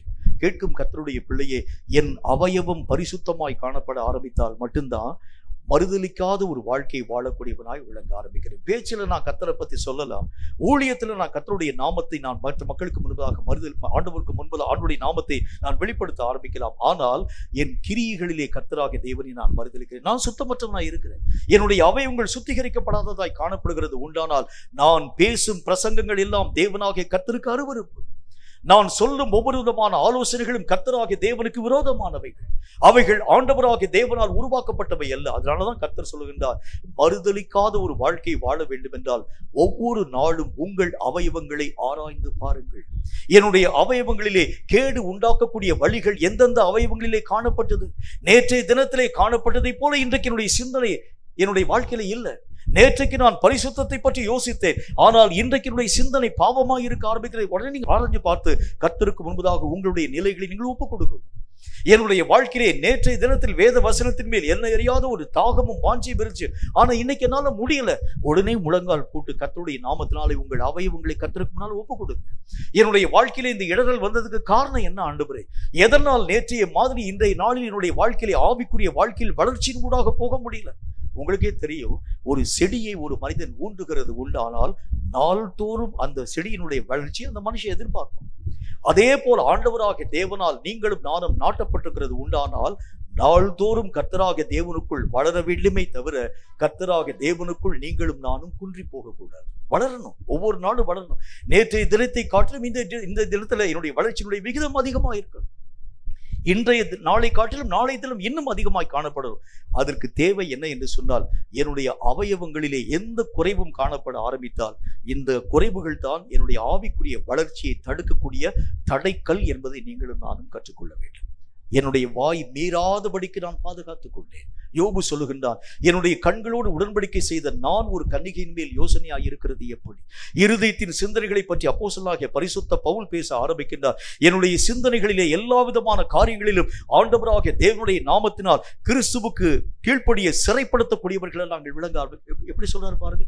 ஒவ்வொரு விஷயத்திலும் ஒவ்வொரு அவயவமும் எல்லைகளை மீறாத அளவிற்கு பாதுகாத்துக் கொள்ளக்கூடிய அளவிற்காக அவைகளை காலங்கள் தோறும் விசாரிக்க ஆரம்பிச்சாதான் உங்கள் வாழ்க்கையிலே தேவனை மறுதலியாத ஒரு மனிதனாய் விளங்க ஆரம்பிக்கிறதை பார்க்க முடியும். இரண்டாவது காரியமாக கர்த்தருடைய வேதம் இரண்டாவது ஒரு விஷயத்தை நம்மோடு கூட பேச ஆரம்பிக்கிறது.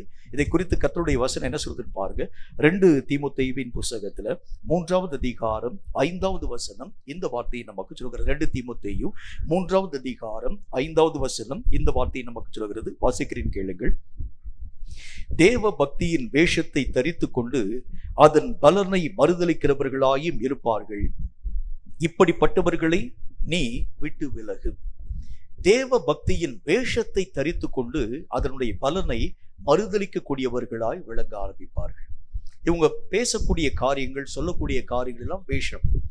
அவங்களுடைய வாழ்க்கைக்கும் அதற்கும் சம்பந்தமே இல்லாத இருக்கக்கூடிய மக்களாக காணப்படக்கூடிய நிலைகளை பற்றி கர்த்தருடைய வேதம் திட்டமும் தீர்க்கமாய் பேச ஆரம்பிக்கும். பேச்சில மாத்திரம்தான் கர்த்தரை அவங்க வெளிப்படுத்துவாங்க. ஆனால் அவர்கள் தங்களுடைய வாழ்க்கையின் முறைகளை நீங்கள் ஆராய்ந்து பார்க்க ஆரம்பிக்கிறது உண்டானால் இந்த உலகத்திலே காணப்படும் மக்களை காட்டிலும் அவ்வளவு கேவலமாய் வாழ்க்கையின் ஊடாக கடந்து போக ஆரம்பிக்கிறத பார்க்க முடியும். உங்களுக்கே தெரியும், ஆண்டவராகிய தேவனுக்குள் ஒரு மனிதன் உருவாக்கப்பட ஆரம்பித்தால் அப்போஸ்தலனாகிய பேதுரு தன்னுடைய நிருபத்தில் எழுதும் பொழுது அவர் சொல்லுகின்றார், உங்கள் கவலைகளை எல்லாம் அவர் மேல் வைத்து விடுங்கள். அவர் உங்கள் கவலைகள் எல்லாவற்றையும் விசாரிக்கக்கூடியவராக இருக்கிறபடினால் உங்கள் கவலைகளை எல்லாம் அவர் மேல் வைத்து விடுங்கள். இதெல்லாம் ஒரு கிறிஸ்தவனுடைய அடையாளம். ஆனா இன்னைக்கு கிறிஸ்தவர்கள் அழைக்கப்படக்கூடிய நிறைய ஜனங்கள் இன்றைக்கும் கவலைப்பட ஆரம்பிக்கிறார். எல்லா விதமான காரியத்திற்கும், வீட்டுக்கு கவலை, குடும்பத்துக்கு கவலை, பிள்ளைகளுக்கு கவலை, மனைவிக்கு கவலை, அதற்கு பின்பதாக வீடு கட்டுகிறதுக்கு கவலை, கார் வாங்குறதுக்கு கவலை, அநேக விதமான விஷயங்களுக்கு கவலை. அப்படின்னா ஆண்டவருடைய வேதம் சொல்கிறதை போல கர்த்தராகிய தேவன் சொல்கின்றார், தேவனுடைய பக்தியின் வேஷத்தை தரித்து கொண்டு அதன் பலனை அவன் மறுதலிக்க ஆரம்பிக்கின்றார். ஒரு கிறிஸ்தவனா எப்படி இருக்கணும்? எந்த காரியம் என்னுடைய வாழ்க்கையிலே வர ஆரம்பித்தாலும் கர்த்தரின் கரங்களை தாண்டி அவைகளினுடைய வாழ்க்கையை மெய்யாகவே தொட முடியாது. தேவனுடைய சித்தத்திற்கு உட்பட்டதாகத்தான் எல்லா விஷயமும் என்னுடைய வாழ்க்கையிலே வர முடியும். தேவன் எதையெல்லாம் என்னுடைய வாழ்க்கையிலே அனுமதிக்கிறாரோ அவைகளை தவிர்த்து வேறு ஒன்றும் என்னுடைய வாழ்க்கையின் ஊடாக வராது. அப்படி என்றால் ஒருவேளை கர்த்தராகிய தேவன் இந்த விஷயத்தை அனுமதித்திருக்கிறது உண்டானால் அதற்குரிய போக்கையும் வழியும் கர்த்தர் கட்டாயம் உருவாக்கி வச்சிருப்பார். அப்ப என்னுடைய வாழ்க்கையில் இந்த ஒரு காரியத்தை நம்ப முடியாமல் போக ஆரம்பிக்கும் போதுதான் நானும் உலகத்திலே காணப்படும் மனிதனை போல கவலைப்பட ஆரம்பித்து விடுகின்றேன். பிள்ளைகளை பெறக்கூடிய ஒவ்வொரு விதமான மக்களும் பிள்ளையினுடைய எதிர்காலத்திற்காக கவலைப்பட ஆரம்பிக்கிறார். என்னுடைய பிள்ளையினுடைய வளர்ப்புக்குரிய காரியங்களுக்காக நான் கவலைப்பட ஆரம்பிக்கிறேன். அப்படின்னு அர்த்தம், தேவ பக்தியினுடைய வேஷத்தை நான் தெரிந்திருக்கிறேன், கவலைப்படாத நான் மற்றவனுக்கு சொல்லுவேன். ஆனால் என்னுடைய வாழ்க்கையில் நான் கவலை கொள்ளக்கூடியவனாய் விளங்க ஆரம்பித்து விடுகிறேன். நான் அடிக்கடி சொல்லக்கூடிய ஒரு சம்பவம் என்னுடைய வாழ்க்கையில் நடந்த ஒரு விஷயம். ஆஸ்பத்திரி ஊழியத்திற்காக ராமநாதபுரத்தில் இருக்கக்கூடிய அந்த நாட்கள்ல அங்க இருக்கக்கூடிய ஜிஹெச்ல கர்த்தருடைய வார்த்தையை அறிவிக்கும்படிக்காக ஆஸ்பத்திரி ஊழியத்தினூடாக கடந்து போகக்கூடிய அந்த நாள்ல எங்க ஊர்ல, அதாவது ஒரு ஒரு பெரிய ஒரு அரண்மனை ஒன்று இருக்கிறது. அந்த அரண்மனையில அந்த நாட்கள்ல என்ன வச்சிருப்பாங்கன்னா, ஒரு இளவட்ட கல் ஒன்று வச்சிருப்பாங்க. இந்த இளவட்ட கல் எதற்கு என்று சொன்னால், இளவட்ட கல்லை தூக்கி முதுகு பின்னால் தூக்கி போட்டாதான் அவனுக்கு கல்யாணமே பண்ணி வைப்பாங்க. அதுக்கு முன்னால யாருமே பொண்ணு கொடுக்க மாட்டாங்க. அங்க ஒரு நல்ல அதாவது அரசாங்கத்துல அங்க ராஜாவுக்கு கீழாக பணியாற்றின ஒரு பெரிய ஒரு பயில்வான் ஒருவர் இருந்தார். அவர் அந்த இளவட்ட கல்லை சர்வசாரமா தூக்கி போடக்கூடிய ஒரு மனிதன், ரொம்ப திடகாத்திரமான ஒரு மனிதன், அந்த ராஜாவுக்கு மெய்காப்பாளனாக காணப்பட்ட ஒரு மனிதனும் கூட. அந்த ஆஸ்பத்திரி ஊழியத்திற்காக கடந்து போகக்கூடிய நேரத்தில் நடந்த ஒரு காரியம் என்ன அப்படின்னா, ஆஸ்பத்திரியில இந்த மெய்காப்பாளராக காணப்பட்ட மிகவும் திடகாத்திரமான மனிதனை உள்ள பெட்ல அட்மிட் பண்ணி வச்சிருக்கிறாங்க. உடனே அவருக்கு நான் கர்த்தருடைய வார்த்தையை சொல்லும்படிக்காக கடந்து போனேன். ஒவ்வொருத்தருக்காக நான் சொல்லிட்டு வந்தேன். இவரை பார்க்கக்கூடிய நேரத்தில் இவர் இந்த அருமையான சகோதரன் எனக்கு ரொம்ப அறிமுகமான ஒரு சகோதரன் கூட. ஐயா, என்ன நீங்க இங்க படுத்திருக்கிறீங்க?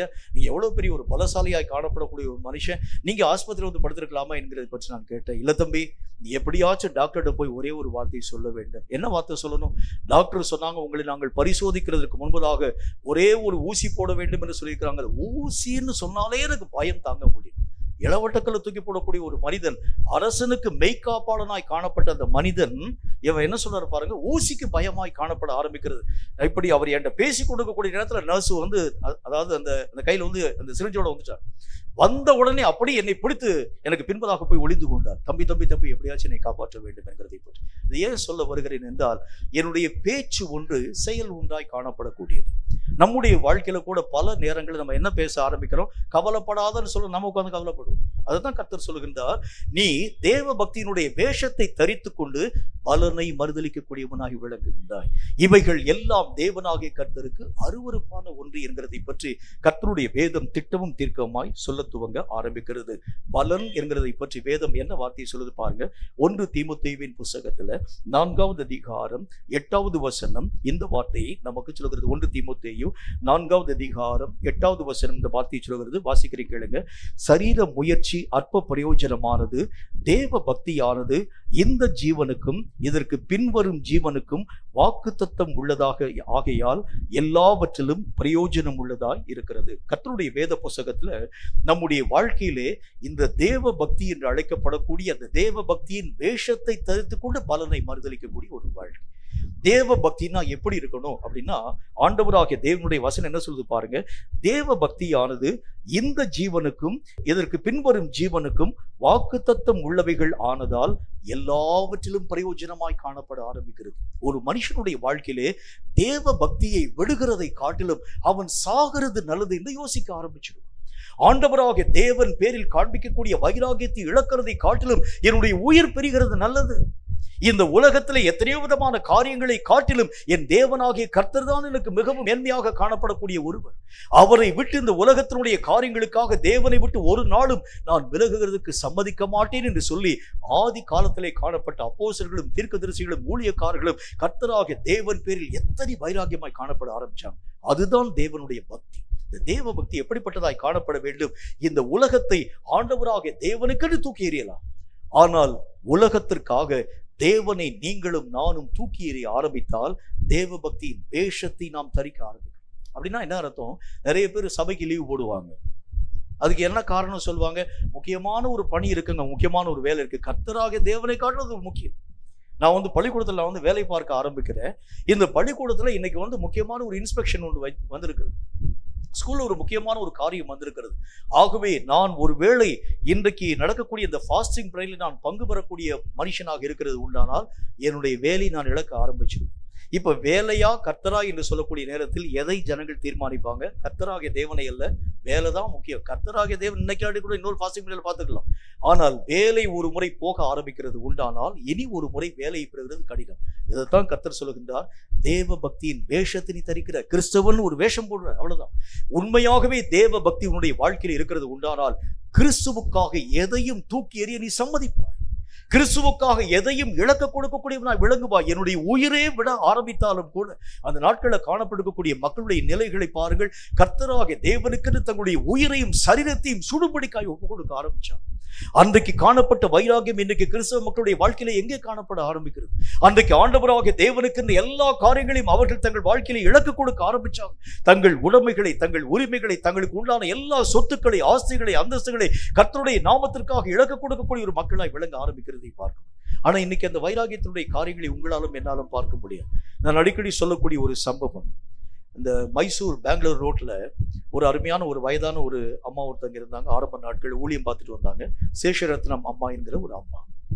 அந்த அருமையான ஒரு தேவனுடைய அந்த அம்மா அவங்க செய்திருக்கக்கூடிய ஊழியம் ரொம்ப வல்லமையான ஒரு ஊழியம், கஷ்டத்தின் மத்தியிலே செய்திருக்கக்கூடிய ஒரு ஊழியமும் கூட. செய்து கொண்டு வரக்கூடிய நேரத்தில் திடீரென்று சொல்லி அவருக்கு ஒரு அழைப்பு வந்தது. வேற ஒரு பகுதியில் ஆந்திரா மாநிலத்தில் ஒரு கூட்டம், ஏறக்குறைய 5 நாட்கள் கூட்டம். 5 நாட்கள் கூட்டத்தில் போய் அந்த அம்மா கூப்பிட்டுருக்காங்க, பேசுறதுக்காக அழைச்சிருக்கிறாங்க. அவங்க ஒரு ஆசிரமம் ஒன்று வேற நடத்திட்டு வராங்க. அந்த ஆசிரமத்திற்கு தேவையான எல்லா விதமான மக்களுக்கு தேவையான பணம் அவங்களுக்கு தேவைப்பட ஆரம்பிக்கிறதுனால ஊழியத்தின் ஊடாக கடந்து போய் ஊழியத்தில் வரக்கூடிய வருமானங்களை வைத்து தான் அந்த ஆசிரமத்தை அவங்க ரன் பண்ண ஆரம்பிச்சுட்டு இருந்தாங்க. அந்த மாதிரி அந்த ஊழியத்தின் ஊடாக கடந்து போக வேண்டியது நேரம்.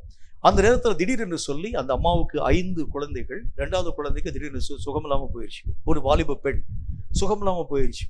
உடனே அங்க இருக்கக்கூடிய மக்கள்லாம் சொன்னாங்க, நீங்க பக்கத்துல இருந்தா தான் அம்மா அந்த பிள்ளையினுடைய அந்த ஜீவனுக்கு பாதுகாப்பு இருக்க முடியும். இல்ல நான் ஊழியத்துக்கு போகாம இருக்கிறது உண்டானால் என்னை நம்பி இருக்கக்கூடிய இத்தனை விதமான மக்களை பராமரிக்க என்னால முடியாது. ஆகவே நான் ஊழியத்துக்கு போகணும், உங்களை நம்பி நான் விட்டுட்டு போறேன். நீங்க அதாவது என்னுடைய இந்த 2வது பிள்ளை நீங்க பாத்துக்குங்க அப்படின்னு சொல்லிட்டு விட்டுட்டு போயிட்டாங்க. இவங்க ஊழியத்திற்கு போய் முதலாவது நாள் கன்வென்ஷன் பேசி முடிச்சாங்க. அன்றைக்கு பேசி முடித்து விட்டு 2வது நாள் கன்வென்ஷனுக்காக ஆயத்தப்படக்கூடிய நேரத்துல டெலகிராம் ஒன்று வந்தது. இப்பதான் தொலைபேசி. முந்தியெல்லாம் அதாவது இந்த டெலகிராம்ல தான் ஜனங்கள் அறிவிக்கிறது வழக்கு. நம்ம பேருக்கு டெலகிராம் வந்தது. டெலகிராமை எடுத்து வாசித்து பார்த்த பொழுது ஒரு விஷயத்தை அவர்கள் கண்டுகொள்ள ஆரம்பிச்சாங்க. அந்த பெண் அந்த அந்த அதாவது எந்த விதமான மருந்து மாத்திரைக்கும் கட்டுப்படுத்தப்படாமல் மரிச்சு போயிட்டாங்க, செத்து போயிட்டாங்க. இப்போ அவங்க என்ன கேட்டிருக்கிறாங்க, அந்த ஆசிரமத்தில் காணப்படக்கூடிய மக்கள் என்ன கேட்டிருக்கிறாங்களோ, இந்த பிள்ளையை அடக்கம் பண்ணதுக்கு கையில காசில் நாங்கள் என்ன செய்யலாம், இதற்கு ஏதாவது ஒரு உதவி நீங்க செய்ய வேண்டும், அல்லது நீங்க உடனடியாக அந்த மீட்டிங்கை கேன்சல் பண்ணிட்டு வர வேண்டும். கர்த்தரை நோக்கி அந்த அம்மா ஜெபம் பண்ணாங்க. பிள்ளை இப்போ செத்து போயிடுச்சு, பிள்ளையை அடக்கம் பண்ண வேண்டும், ஆனால் கர்த்தருடைய ஊழியம் இருக்கிறது, இதுல எது முக்கியம் என்று சொல்லி கர்த்தரை நோக்கி ஜெபித்த பொழுது கர்த்தராக தேவன் ஒரு வார்த்தை சொல்ல ஆரம்பித்தார். மரித்தோர் தங்கள் மரித்தோரை அடக்கம் பண்ணிட்டு நீ என்னை பின்பற்றி என்கிறதை பற்றி கர்த்தர் பேசு. உடனே இந்த அம்மா பதில் டெலகிராம் அடிச்சாங்க, பிள்ளையை நீங்கள் அடக்கம் பண்ணுறதுக்கு முன்சிபல்ல நீங்க போய் அந்த காரியங்கள் யாவற்றையும் சொல்லுங்க, முன்சிபல் வண்டியில பிள்ளையை கொண்டு போய் அடக்க ஆராதனை பண்ணி முடிச்சிருவாங்கன்னு சொல்ல ஆரம்பிச்சாங்க. அவ்வளவு பெரிய ஆசல் நடத்தின அம்மா அந்த பிள்ளையை அடக்கம் அடக்க கையில காசு இல்லாம இருக்கக்கூடிய நேரத்துல முனிசிபல் வண்டியில வைத்து தள்ளி கொண்டு போய் அந்த பிள்ளையை அடக்கம் அடக்கிறதுக்காக நீங்கள் அந்த அந்த மக்களுக்கு முன்பதாக தெரியப்படுத்து. இந்த காரியத்தினுடைய அடிப்படையில அவங்களும் அந்த பிள்ளைக்குடைய காரியங்களை செஞ்சு முடிச்சாங்க. 4வது நாள் கூட்டம், 3வது நாள் கூட்டம் ரொம்ப வல்லமையாக, 2வது நாள் கூட்டம் வல்லமையாக, 3ஆம் நாள் கூட்டம் வல்லமையாக, 4வது நாள் கூட்டம் ஆரம்பிக்கிறதுக்கு முன்பதாக மாலை வேளை கூட்டத்துக்கு முன்னால காலையிலே மீண்டும் ஒரு டெலிகிராம் வந்தது. அதுல என்ன டெலிகிராம் வந்தது என்றால், உங்களுடைய 5வது மகளும் அதே போல வியாதியாய் இருக்கிறாள், நீங்க இந்த மகளையாகிலும் காப்பாற்றும்படிக்காய் வர வேண்டும். இப்பவும் அந்த அம்மா கண்ணீரோடு கூட கர்த்தரை நோக்கி ஜெபிக்க ஆரம்பிச்சாங்க. ஆண்டவர், நான் ஊழியத்துல இந்த ஒரு நாளும் நாளை ஒரு நாளும் இருக்கிறது, இங்க இருக்கக்கூடிய மக்களுக்காக நான் ஊழியம் செய்யட்டுமா, இல்லை என்றால் என்னுடைய பிள்ளையை நான் பாதுகாக்கும்படிக்காய் கடந்து போகட்டுமா? கர்த்தராக தேவன் சொன்னார், கலப்பையிலே கை வைத்து விட்டு பின்னிட்டு பார்க்கிறவன் எவனும் என்னுடைய ராஜ்யத்துக்கு தகுதியானவன் அல்ல. உடனே பதில் டெலிகிராம் கொடுக்க ஆரம்பிச்சாங்க. அந்த மூத்த பிள்ளைக்கு செய்தது மாதிரி இந்த பிள்ளைக்கும் நிறைய, அதாவது அவங்களுக்கு தேவையான பணிகள் யாவற்றை செய்யுங்க. ஒருவேளை அந்த பிள்ளை மரித்து போகிறது உண்டானால் அந்த பிள்ளைக்கு செஞ்சது மாதிரி இந்த பிள்ளைக்கு முனிசிபல்ல போய் நீங்க எல்லா விதமான காரியங்கள் யாவற்றையும் பதிவு செய்யுங்க. நடந்த காரியம் என்ன? இரவு நேரத்தில் அந்த 5வது பிள்ளையும் மரித்து போயிடுச்சு. அந்த 5வது பிள்ளையும் அவங்க அடக்கம் பண்ணி எல்லா விதமான காரியத்தை செஞ்சு முடிச்சாங்க. 5 நாட்கள் மீட்டிங் முடிச்சு திரும்பி வராங்க. வரும்பொழுது அழுகையும் புலம்பலும் கண்ணீரோடும் போட்டு வரக்கூடிய அந்த மக்களுக்கு முன்பதாக சுற்றிலும் காணப்படக்கூடிய கிராம மக்கள்லாம் திட்டுறாங்க. 2வது பிள்ளையினுடைய மரணத்தை காணக்கூடிய ஒரு தாய், அதாவது அந்த மரணத்தை பற்றி அக்கறை இல்லாமல் காணப்படக்கூடிய ஒரு தாய், 5வது பிள்ளையும் அதே மாதிரியான ஒரு வியாதியோடு கூட காணப்படக்கூடிய விஷயத்தை பற்றி கேள்விப்பட்டாலும் கல்லை போல மனதை இறுக்கி வைத்துக் கொண்டு காணப்பட ஆரம்பித்தாய். அந்த அம்மா ஒரே ஒரு வார்த்தை சொன்னாங்க, எனக்கு என்னுடைய பிள்ளைகளை காட்டிலும் என்னுடைய கர்த்தர் தான் முக்கியம் என்று சொல்லி. இன்னைக்கு உங்களால என்னாலும் சொல்ல முடியுமா? யோசிச்சு பாருங்க. ஆண்டவராகிய தேவனுக்கென்று எதையெல்லாம் உங்களாலும் என்னால விட முடியும் பாருங்க. அப்படி என்றால் தேவ பக்தியின் வேஷத்தை நான் தரிக்கிறேன். ஆனா இன்னைக்கு வரைக்கும் கர்த்தராக தேவனுக்கென்று விட்டது ஒண்ணுமே இல்லை. நீங்களும் நானும் கொஞ்சம் நேரம் உட்கார்ந்து நம்ம யோசிச்சு பார்ப்பேன், நான் கர்த்தராக தேவனுக்கு எதையெல்லாம் விட்டுருக்கேன்னு யோசிச்சு பாருங்க. இன்னைக்கு நீ வீட்டுல போய் நீங்க ஆராய்ந்து பாருங்கள், நான் ஆண்டவராக தேவனுக்கு எதையெல்லாம் விட ஆரம்பிச்சிருக்கிறேன். ஒரு விஷயத்தை கூட நாங்கள் ஆரம்ப நாட்களிலே காணப்பட்ட தேவ பிள்ளைகளை போல ஒரு காரியத்தை கூட கர்த்தராக தேவனுக்கு நீங்களும் நானும் விட்டதே இல்லை. இப்பொழுது நான் கர்த்தராக தேவனுக்கு முன்பதாக போய் நின்று என்னை உம்முடைய ராஜ்யத்திலே ஏற்றுக்கொள்ளும் என்று சொல்லி எப்படி நான் பேச முடியும்? நான் என்னுடைய வாயினால் தேவனாகிய கர்த்தர் என்பதை பற்றி பேசுகிறேன். என் கிரியைகளினால் நான் அவரை மறுதலிக்க ஆரம்பிச்சிருக்கிறேன். என்னுடைய கிரியைகள் எல்லாம் தேவனாகிய கர்த்தரை பிரதிபலிக்கக்கூடியதாய் காணப்படாமல் இந்த உலகத்திலே காணப்படும் மனிதனுக்கு ஒத்ததாய் இருக்கக்கூடிய நான் தேவனுடைய ராஜ்யத்திலே சென்று சேர்வேன் என்று சொல்லி கர்த்தருக்கு முன்பதாக பேசுகிறது எப்படி? ஆண்டவரை என்னையும் உம்முடைய ராஜ்யத்திலே சேர்த்துக் கொள்ளும் என்று சொல்லி நான் ஆண்டவரை நோக்கி ஜெபிக்கிறது எப்படி? ஆண்டவராக தேவன் நம்மை பார்த்து கேட்பார், நீ எனக்காக என்னப்பா விட்ட? என்ன காரியத்தை செஞ்ச? எனக்காக இந்த உலகத்துல எத்தனை விதமான மக்கள் பாடுபட்டாங்க, எத்தனை விதமான மக்கள் தங்களுடைய உயிரை கொடுத்தாங்க, எத்தனை விதமான மக்கள் தங்களுக்கு உண்டான எல்லா காரியங்களையும் இழக்கும்படிக்காக ஒப்புக் கொடுக்க ஆரம்பிச்சாங்க, சாகும்படிக்காக ஒப்புக் கொடுக்க ஆரம்பிச்சாங்க. ஆனால் நீ எனக்காக செய்தது என்ன? கர்த்தருக்கு முன்பதாக நீங்களும் நானும் போய் நிற்கும் பொழுது என்ன பதில் சொல்ல போகிறோம்? அப்ப தேவ பக்தியின் வேஷத்தை தரித்துக் கொண்டு அதனுடைய பலனை மறுதலிக்கக்கூடிய மனிதன் தேவராஜ்யத்தின் ஊடாக கடந்து போகக்கூடிய, ஒருவேளை இன்றைக்கு நான் கர்த்தருடைய பிள்ளை என்கிற ஒரு பேரினால் அழைக்கப்பட ஆரம்பித்தாலும் கர்த்தருக்கு நான் செய்தது என்ன என்கிறதை பற்றி நீங்களும் நானும் ஆலோசனை பண்ணி பார்க்கக்கூடிய நேரத்துல கர்த்தருக்கு செய்தது பூஜ்ஜியமாக இருக்கிறது உண்டானால் உங்களை நீங்கள் சீர்படுத்துங்கள். இல்ல ஆண்டவரே, நான் இனியாகிலும் கர்த்தருக்கு நான் கிரியை செய்ய, இவ்வளவு நாள் வரைக்கும் நான் வேஸ்ட் பண்ணிட்டேன், இனியாகிலும் நான் கர்த்தராக தேவனுக்கென்று எதையாகிலும் இழக்க நான் ஒப்புக் கொடுக்கின்றேன், எதையாகிலும் கர்த்தராக தேவனுக்கென்று விட நான் ஒப்புக் கொடுக்க ஆரம்பிக்கிறேன். சம்பிரமமா நான் வாழ்ந்தேன், கர்த்தருடைய நாமத்தை தரித்துக் கொண்டு சம்பிரமமான ஒரு வாழ்க்கை வாழ ஆரம்பிச்சேன். நான் கர்த்தருடைய பெயரை பயன்படுத்தி நிறைய மக்களுக்கு முன்பதாக அற்புதங்கள் அதிசயங்கள் என்கிறதை பற்றி பேசினேனே தவிர கர்த்தராக தேவனுடைய வேதம் சொல்ல, உங்களுக்கே தெரிஞ்ச ஒரு விஷயம், கர்த்தருடைய ஆலயத்துல அதாவது அந்த கேண்டில் ஸ்டிக்ல கேண்டிலை ஏற்றி வச்சிருப்பாங்க. அதாவது நிறைய அநேக விதமான மெழுகுவர்த்திகளை ஏற்றி வைத்ததை பார்க்க முடியும்.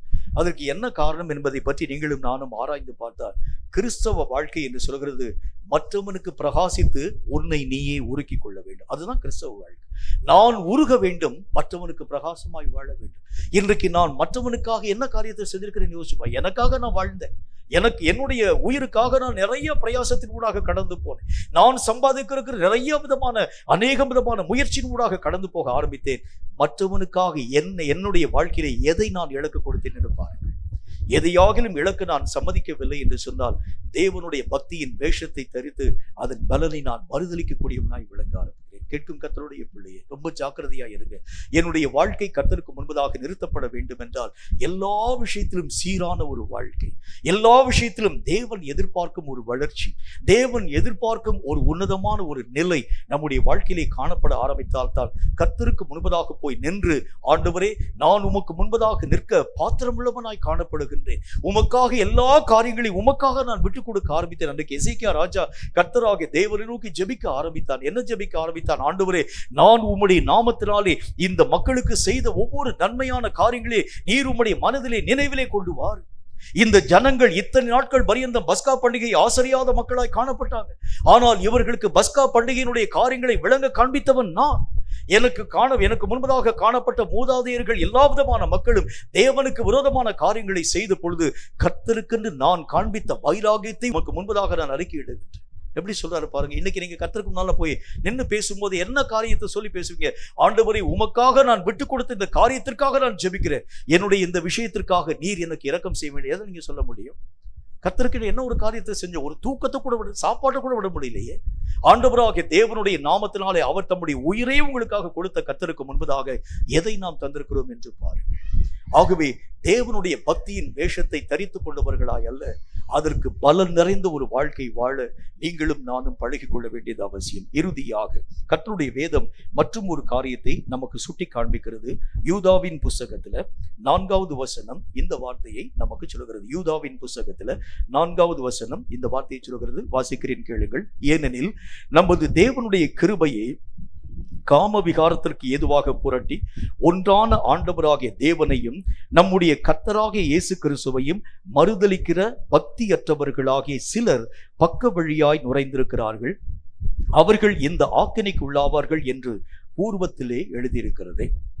3வது காரியமாக கர்த்தருடைய வேதம் சொல்கிறது, மறுதலிக்கக்கூடிய மக்கள் யாரு அப்படின்னா, நேர் வழியாய் வராமல் பக்க வழியாய் நுழையக்கூடிய மக்கள். சில பேருக்கு நேரா போய் உட்கார்ந்து ரொம்ப நேரம் உட்கார்ந்து ஜெபிச்சு கர்த்தருடைய கிருபையை பெற வேண்டும் என்கிற ஆசைலாம் இருக்காது. நேரா ஒரு ஊழியக்காரனை தேடி போடுவான். உங்க ஐயா நீங்க எனக்காக வந்து உபவாசம் பண்ணீங்க, எனக்காக நீங்க வந்து ஜெபம் பண்ணீங்க, ஃபாஸ்டிங் இருங்க. அவரை வந்து ராத்திரியும் பகலும், எனக்கு தெரிந்த ஒரு நான் அடிக்கடி சொல்லக்கூடிய ஒரு சம்பவம் தான். எனக்கு தெரிந்த ஒரு சகோதரி தன்னுடைய கடிதத்தில் இவ்விதமா எழுத ஆரம்பிச்சிருந்தாங்க. இரவும் பகலும் ஒரு பச்சை தண்ணிக்குள்ள பல்லுல படாம எனக்காக நீங்க ஃபாஸ்டிங் இருங்க, ஃபாஸ்டிங் இருந்து ஜெபம் பண்ணி என்னுடைய பிள்ளைகள் ரட்சிக்கப்பட வேண்டும் என்பதற்காக ஜெபி. நான் கர்த்தருடைய ஊழியத்துக்காக, நான் ராமநாதபுரத்தில் இருந்த அந்த காலம், உடனே கர்த்தருடைய ஊழியத்துக்காக இந்த திருநெல்வேலிக்கு வர வேண்டிய ஒரு நேரம் வந்துட்டேன். வந்த பொழுது அந்த அருமையான சகோதரி குறிப்பிட்ட அந்த நாளில் என்னுடைய பிள்ளைகளுக்காக ஜெபிக்க வேண்டும் என்கிறதை பற்றி அந்த சகோதரி எழுதியிருந்தாங்க. அந்த நாளில் வந்துட்டேன். திடீரென்று சொல்லி எனக்கு ஒரு ஆசை, அந்த அம்மாவும் இந்த மாதிரி அதை தன்னுடைய பிள்ளைகளுக்காக ஜெபிப்பாங்க தானே என்று சொல்லி யோசித்து அந்த விலாசத்தை வைத்துக்கொண்டு விசாரிக்க ஆரம்பிச்சேன். இந்த சமாதானம் பகுதியில் தான், அது எந்த அவங்க பேரெல்லாம் சொல்லணும்னு ஆசைப்படலை, இந்த சமாதானத்தில் தான் அவங்களுடைய வீடு. அவங்கள விசாரித்து பார்த்து ரொம்ப கஷ்டப்பட்டு வந்து அவங்க வீட்டை தேடி பார்க்கக்கூடிய நேரத்தில் வீட்டினுடைய டோர் வந்து வெளிப்பக்கமாய் அடைக்கப்பட்டிருந்தது, பூட்டு போட்டிருந்தது. அவங்க வந்து ஆசிரியையாக பணியாற்றக்கூடியவங்க. ஆனால் அவங்களுக்கு லீவு நாள் என்பதை பற்றி பேசியிருந்தாங்க. லீவு நாளில் எங்கே போயிருக்கிறாங்க, என்ன செய்கிறாங்க, ஒருவேளை உபவாசத்துக்கு வேற எங்கேயும் போயிருக்காங்கன்னு சொல்லி பக்கத்தில் கேட்ட பொழுது அவர்கள் சொன்னாங்க, இப்போ வந்து ஆடி மாதம் ஆயிடுச்சுங்கய்யா, ஆடி கழிவு போட்டுக்கிறதுனால அந்த அம்மாவும் பக்கத்தில் இருக்கக்கூடிய அநேகம் விதமான மக்களும் சேர்ந்து புடவை எடுக்க போயிட்டாங்க. ஆனா என்னை அவங்க என்ன சொல்லியிருக்காங்க, பச்சை தண்ணி பல்லுல படாம நீங்க என் பிள்ளைகளுக்காக ஜெபம் பண்ணு. இதுக்கு பேர் தான் பக்க வழி. நேர் வழியா நான் ஜெபிச்சு கேட்க மாட்டேன். யாராகிலும் ஒருவன் எனக்காக காரியங்களை செய்ய வேண்டும், நான் பேசாம இருப்பேன். கர்த்தருடைய வேதம் சொல்கிறது, நீ ஜெபித்தால் தான் உனக்கு அற்புதம் நடக்கும். நீ கேட்கணும், கர்த்தர்ட்ட கேட்கணும். நான் கேட்க மாட்டேன், எந்த விதமான காரியத்தின் ஊடாக கடந்து போக மாட்டேன். ஆனால் எனக்காக அநேக விதமான, இன்னைக்கு நிறைய ஊழியக்காரர்கள் செய்யக்கூடிய தப்பு என்ன தெரியுமா, நீங்க என்ன வேணாலும் செஞ்சுக்கோங்க, பரலோகத்திலே கொண்டு போய் சேர்க்கிறது என்னுடைய பொறுப்பு. நிறைய பேர் சொல்லக்கூடிய வார்த்தை அதுதான். பரலோகத்திலே நீங்கள் சேர வேண்டும் என்றால் ஊழியக்காரனால் ஒன்றும் செய்ய முடியாது. ஊழியக்காரன் வழி காண்பிப்பான். செல்ல வேண்டிய வேலை அது உங்களுடைய வேலை தான். நீங்க தான் போகணும், நீங்க தான் ஜெபிக்கணும், நீங்க தான் முயற்சி பண்ணணும், நீங்க தான் பரிசுத்தமா வாழணும். இல்லைங்க உங்களுக்காக நான் பரிசுத்தமா வாழணும்னு சொல்லி ஊழியக்காரன் உனக்காக பரிசுத்தமா வாழ முடியாது. நான் உனக்காக சாப்பிடுகிறேன் என்று சொல்லி மற்றவங்க உனக்காக சாப்பிட முடியாது. நீங்கள் தான் உங்களுடைய காரியங்களுக்காக கர்த்தரை நோக்கி நீங்கள் ஜெபிக்க வேண்டும். நீங்க தான் பரிசுத்தத்திலே உங்கள் நிலைகளை பாதுகாத்துக் கொள்ள வேண்டியது அவசியம். பக்க வழியாய் நுழையக்கூடிய வழிமுறைகள் என்றால் எதை குறித்து ஆண்டவராகிய தேவன் நம்மோடு கூட பேசுகிறார் என்று பாருங்கள். எபிரேயருக்கு எழுதப்பட்ட நிருபத்தில் 3வது அதிகாரம் 10 முதல் 14 வரை இருக்கக்கூடிய வசனங்கள் இந்த வார்த்தையை நமக்கு சொல்கிறது. எபிரேயருக்கு எழுதப்பட்ட நிருபம் 3வது அதிகாரம் அதுல 10 முதல் 14 வரை இருக்கக்கூடிய வசனங்களை வாசிக்கிறேன். அது என்ன வார்த்தையை சொல்கிறது என்று பாருங்கள். ஆதலால் நான் அந்த சந்ததியை ஆலோசித்து அவர்கள் எப்பொழுதும் வழுவி போகின்ற இருதயம் உள்ள ஜனம் என்றும் என்னுடைய வழிகளை அறியாதவர்கள் என்றும் சொல்லி 11வது வசனம், என்னுடைய இளைப்பாறுதலில் அவர்கள் பிரவேசிப்பது இல்லை என்று என்னுடைய கோபத்திலே ஆணையிட்டேன் என்றார். 12வது வசனம், சகோதரரே, ஜீவனுள்ள தேவனை விட்டு விலகுவதற்கு ஏதுவான அவிசுவாசமுள்ள பொல்லாத இருதயம் உங்களில் ஒருவனுக்குள்ளும் இராதபடி நீங்கள் எச்சரிக்கையாயிருங்கள். 13வது வசனம், உங்களில் ஒருவனாகிலும் பாவத்தின் வஞ்சனையினாலே கடினப்பட்டு போகாதபடிக்கு இன்று எண்ணப்படும் அளவும் நாடூரும் ஒருவருக்கு ஒருவர் புத்தி சொல்லுங்கள். 14வது வசனம், நாம் ஆரம்பத்திலே கொண்ட நம்பிக்கையை முடிவு பரியந்தம் உறுதியாய் பற்றி கொண்டிருப்போமாகில் கிறிஸ்துவினிடத்தில் பங்கு உள்ளவர்களாய் இருப்போம். கர்த்தராகிய தேவனை நாம் மெய்யாகவே நேர் வழியாய் பின்பற்ற வேண்டியது அவசியம். பக்க வழினா எதை ஆண்டவராகிய தேவன் சொல்ல ஆரம்பிக்கிறார் அப்படின்னா, இந்த வசனத்தில் என்ன போடுது பாருங்க, நம்முடைய அதாவது பாவத்தினுடைய வஞ்சனையினாலே கடினப்பட்டு போகாதபடி இன்று எண்ணப்படும் அளவிற்கு நாடோறும் ஒருவருக்கு ஒருவர் புத்தி சொல்லுங்கள். நாம் ஆரம்பத்தில் கொண்டிருந்த நம்பிக்கையை முடிவு பரியந்தம் உறுதியாய் பற்றி கொண்டிருப்போமானால். பக்க வழியிலே போகக்கூடிய மக்களுக்கு முதல் பிரச்சனை என்ன அப்படின்னா, ஒருவருக்கு ஒருவர் புத்தி சொல்கிறதை அவர்கள் ஏற்க மாட்டாங்க. நான் என்னுடைய நிலைகளிலே நான் மெய்யாகவே மேன்மையாக காணப்படக்கூடிய ஒரு மனிதனாய் விளங்குகின்றேன். எனக்கு நீ என்ன புத்தி சொல்ல வேண்டியது அவசியம். நான் ஆண்டவராகிய தேவனை அறிந்திருக்கக்கூடிய அறிவுள்ளவனாய் காணப்படுகிறேன். எனக்கு எல்லாமே தெரியும். கர்த்தராகிய தேவனுடைய விஷயங்களிலே நான் எல்லா காரியங்களையும் அறிந்தவனாய் விளங்க ஆரம்பிக்கின்றேன். எனக்கு புத்தி சொல்லக்கூடிய காரியங்கள் ஒன்றுமே இல்லை. கர்த்தருடைய வேத புஸ்தகத்துல பிலேயாம் என்கிறவன் ஒரு பெரிய ஒரு தீர்க்கதரிசி. ஆண்டவராக தேவனுடைய வார்த்தைகளை அறிவிக்கும்படிக்காக அன்றைக்கு பாலாக் என்கின்ற அரசன் அவனை அழைத்து கொண்டு போகும்படிக்காக அவனுக்கு முன்பதாக தன்னுடைய ஆட்களை அனுமதிக்கின்றார். இந்த மனிதர்கள் போய் பிலேயாம் தீர்க்கதரிசிக்கு முன்பதாக பேசுறாங்க. உடனே கர்த்தருடைய வார்த்தைகளுக்காக பிலேயாம் காத்திருக்கின்றான். கர்த்தராக தேவன் சொல்லுகிறார், நீ போகாதன்னு சொல்றாரு. 2வது முறையும் அந்த ஜனங்கள் அவனோடு கூட பேசக்கூடிய நேரத்துல அவர்களோடு கூட ஆண்டவராக தேவனுடைய வார்த்தைகளுக்காக நான் மீண்டும் காத்திருக்கிறேன் என்று சொல்லி கர்த்தருடைய வார்த்தைகளின்படி கேட்டு கர்த்தராக தேவன் கோபத்தோடு கூட நீ புறப்பட்டு போன்னு சொல்றாரு. இவன் இந்த வார்த்தைகளை சாதகமாக எடுத்துக்கொண்டு புறப்பட்டு போறான். போகக்கூடிய வழியிலே என்ன விதமான ஒரு காரியம் உருவாக்கப்படுகிறது. அவன் ஏறி போகக்கூடிய கழுதை அவனுடைய கால்களை ஒரு சுவரோடு கூட வைத்து நெருக்கக்கூடிய ஒரு நிலைகளை பார்க்கின்றான். கையில கம்பு வச்சிருந்தான் பாருங்க. ரொம்ப கோவம் வந்துருச்சு. அவனுடைய காலில் வலி ஆரம்பித்த உடனே அந்த கழுதையை கம்பினாலே அடின்னு சொல்லி அடிக்க ஆரம்பித்தான். அந்த கழுதை திடீரென்று சொல்லி தன்னுடைய வாயை திறந்து பேசிட்டு என்ன வார்த்தையை பேச ஆரம்பித்தது. அது சொல்லிட்டு, என் எஜமானி, இதுவரைக்கும் நான் உமக்கு விரோதமாக ஏதாவது ஒரு காரியத்தை செஞ்சிருக்கணும்னா இதுவரைக்கும் நீ செஞ்சதில்லை. ஆனால் இன்றைக்கு இப்படிப்பட்ட காரியத்தை செய்கிறதற்கு காரணம் என்னன்னு உங்களுக்கு இன்னும் தெரியலையா? எனக்கு தெரியவில்லை. நீ பேசக்கூடிய காரணங்கள் எல்லாம் என்னுடைய மனதிலே கோபமூட்டக்கூடியதாய் விளங்குகிறது. ஆகவே இன்றைக்கு என்னுடைய கையில் இந்த கம்பு முத்திரை இல்லாம ஒரு கத்தி இருந்திருக்கிறது உண்டானால் உன்னை இதே இடத்தில் நான் வெட்டி போட்டிருப்பேன், கொன்று போட்டிருப்பேன் என்கிறதை பற்றி அவன் பேச ஆரம்பித்தான். உடனே அந்த கழுதை அவனை பார்த்து சொல்றது, நான் இங்கும் அங்கும் நகர முடியாத அளவிற்கு ஒரு தூதன் என்னுடைய வழியை மறித்து நிற்க ஆரம்பிக்கிறது தான் இதற்கு காரணம் என்கிறதை பற்றி பேச ஆரம்பித்தது. பின்பு பிலேயாமின் கண்களை கர்த்தர் திறந்தார். அந்த தூதன் நிற்கிறதை பிலேயாமுடைய கண்கள் பார்த்தது. முதல்ல பார்த்தது யாது? கழுதியினுடைய கண்கள் தூதனை பார்க்க துவங்கிற்று. இப்ப கர்த்தர் ஆலோசனை தர வேண்டும் என்றால் யாரை கொண்டு வேண்டுமானாலும் ஆலோசனை தர முடியும். ஒரு சின்ன ஒரு பையனை வைத்து கூட ஆலோசனை சொல்ல முடியும். நம்ம நினைக்கிறோம், நான் நிறைய படிச்சிருக்கிறேன், நிறைய காரியத்தினூடாக எத்தனையோ வருஷம் ஊழியத்தினூடாக போயிருக்கிறேன், எனக்கு தெரியாத அனுபவங்கள் ஒண்ணுமே இல்லை, நான் அறிந்திராத இருக்கக்கூடிய காரியம் ஒண்ணுமே இல்லை. கர்த்தருடைய வேதம் சொல்கிற ஆரம்பத்தில் நீ எப்படிப்பட்ட ஒரு வாழ்க்கை வாழ ஆரம்பித்தால் யார் உனக்கு புத்தி சொன்னாலும் நீ ஏற்றுக்கொள்ளக்கூடியவனாய் விளங்கினார். நீ இப்பதான் புதிதாக இந்த ஐக்கியத்தின் ஊடாக கடந்து வரக்கூடிய நேரத்துல இந்த ஐக்கியத்தினுடைய முறைமைகள் நமக்கு தெரியாது. இந்த ஐக்கியத்திலே காணப்படக்கூடிய மக்களுடைய நிலைகள் நமக்கு தெரியாது. இந்த ஐக்கியத்தினுடைய எல்லா விதமான வழிமுறைகள், ஆராதனை முறைமைகள் நமக்கு தெரியாது. உடனே பக்கத்தில் இருக்கக்கூடிய மக்கள் சொன்னாங்க, இப்ப நம்ம எழுந்திருக்க வேண்டும். இப்போ அதாவது மேல இருக்கக்கூடிய அந்த சபை போதகர் சொல்லுவார், நாம் யாவரும் எழுந்திருப்போம் என்று சொல்லணும், எழுந்து நிற்க வேண்டும். உடனே அவன் சொல்லக்கூடிய வார்த்தைக்கு நீங்களும் நான் கீழ்ப்படிச்சோம்.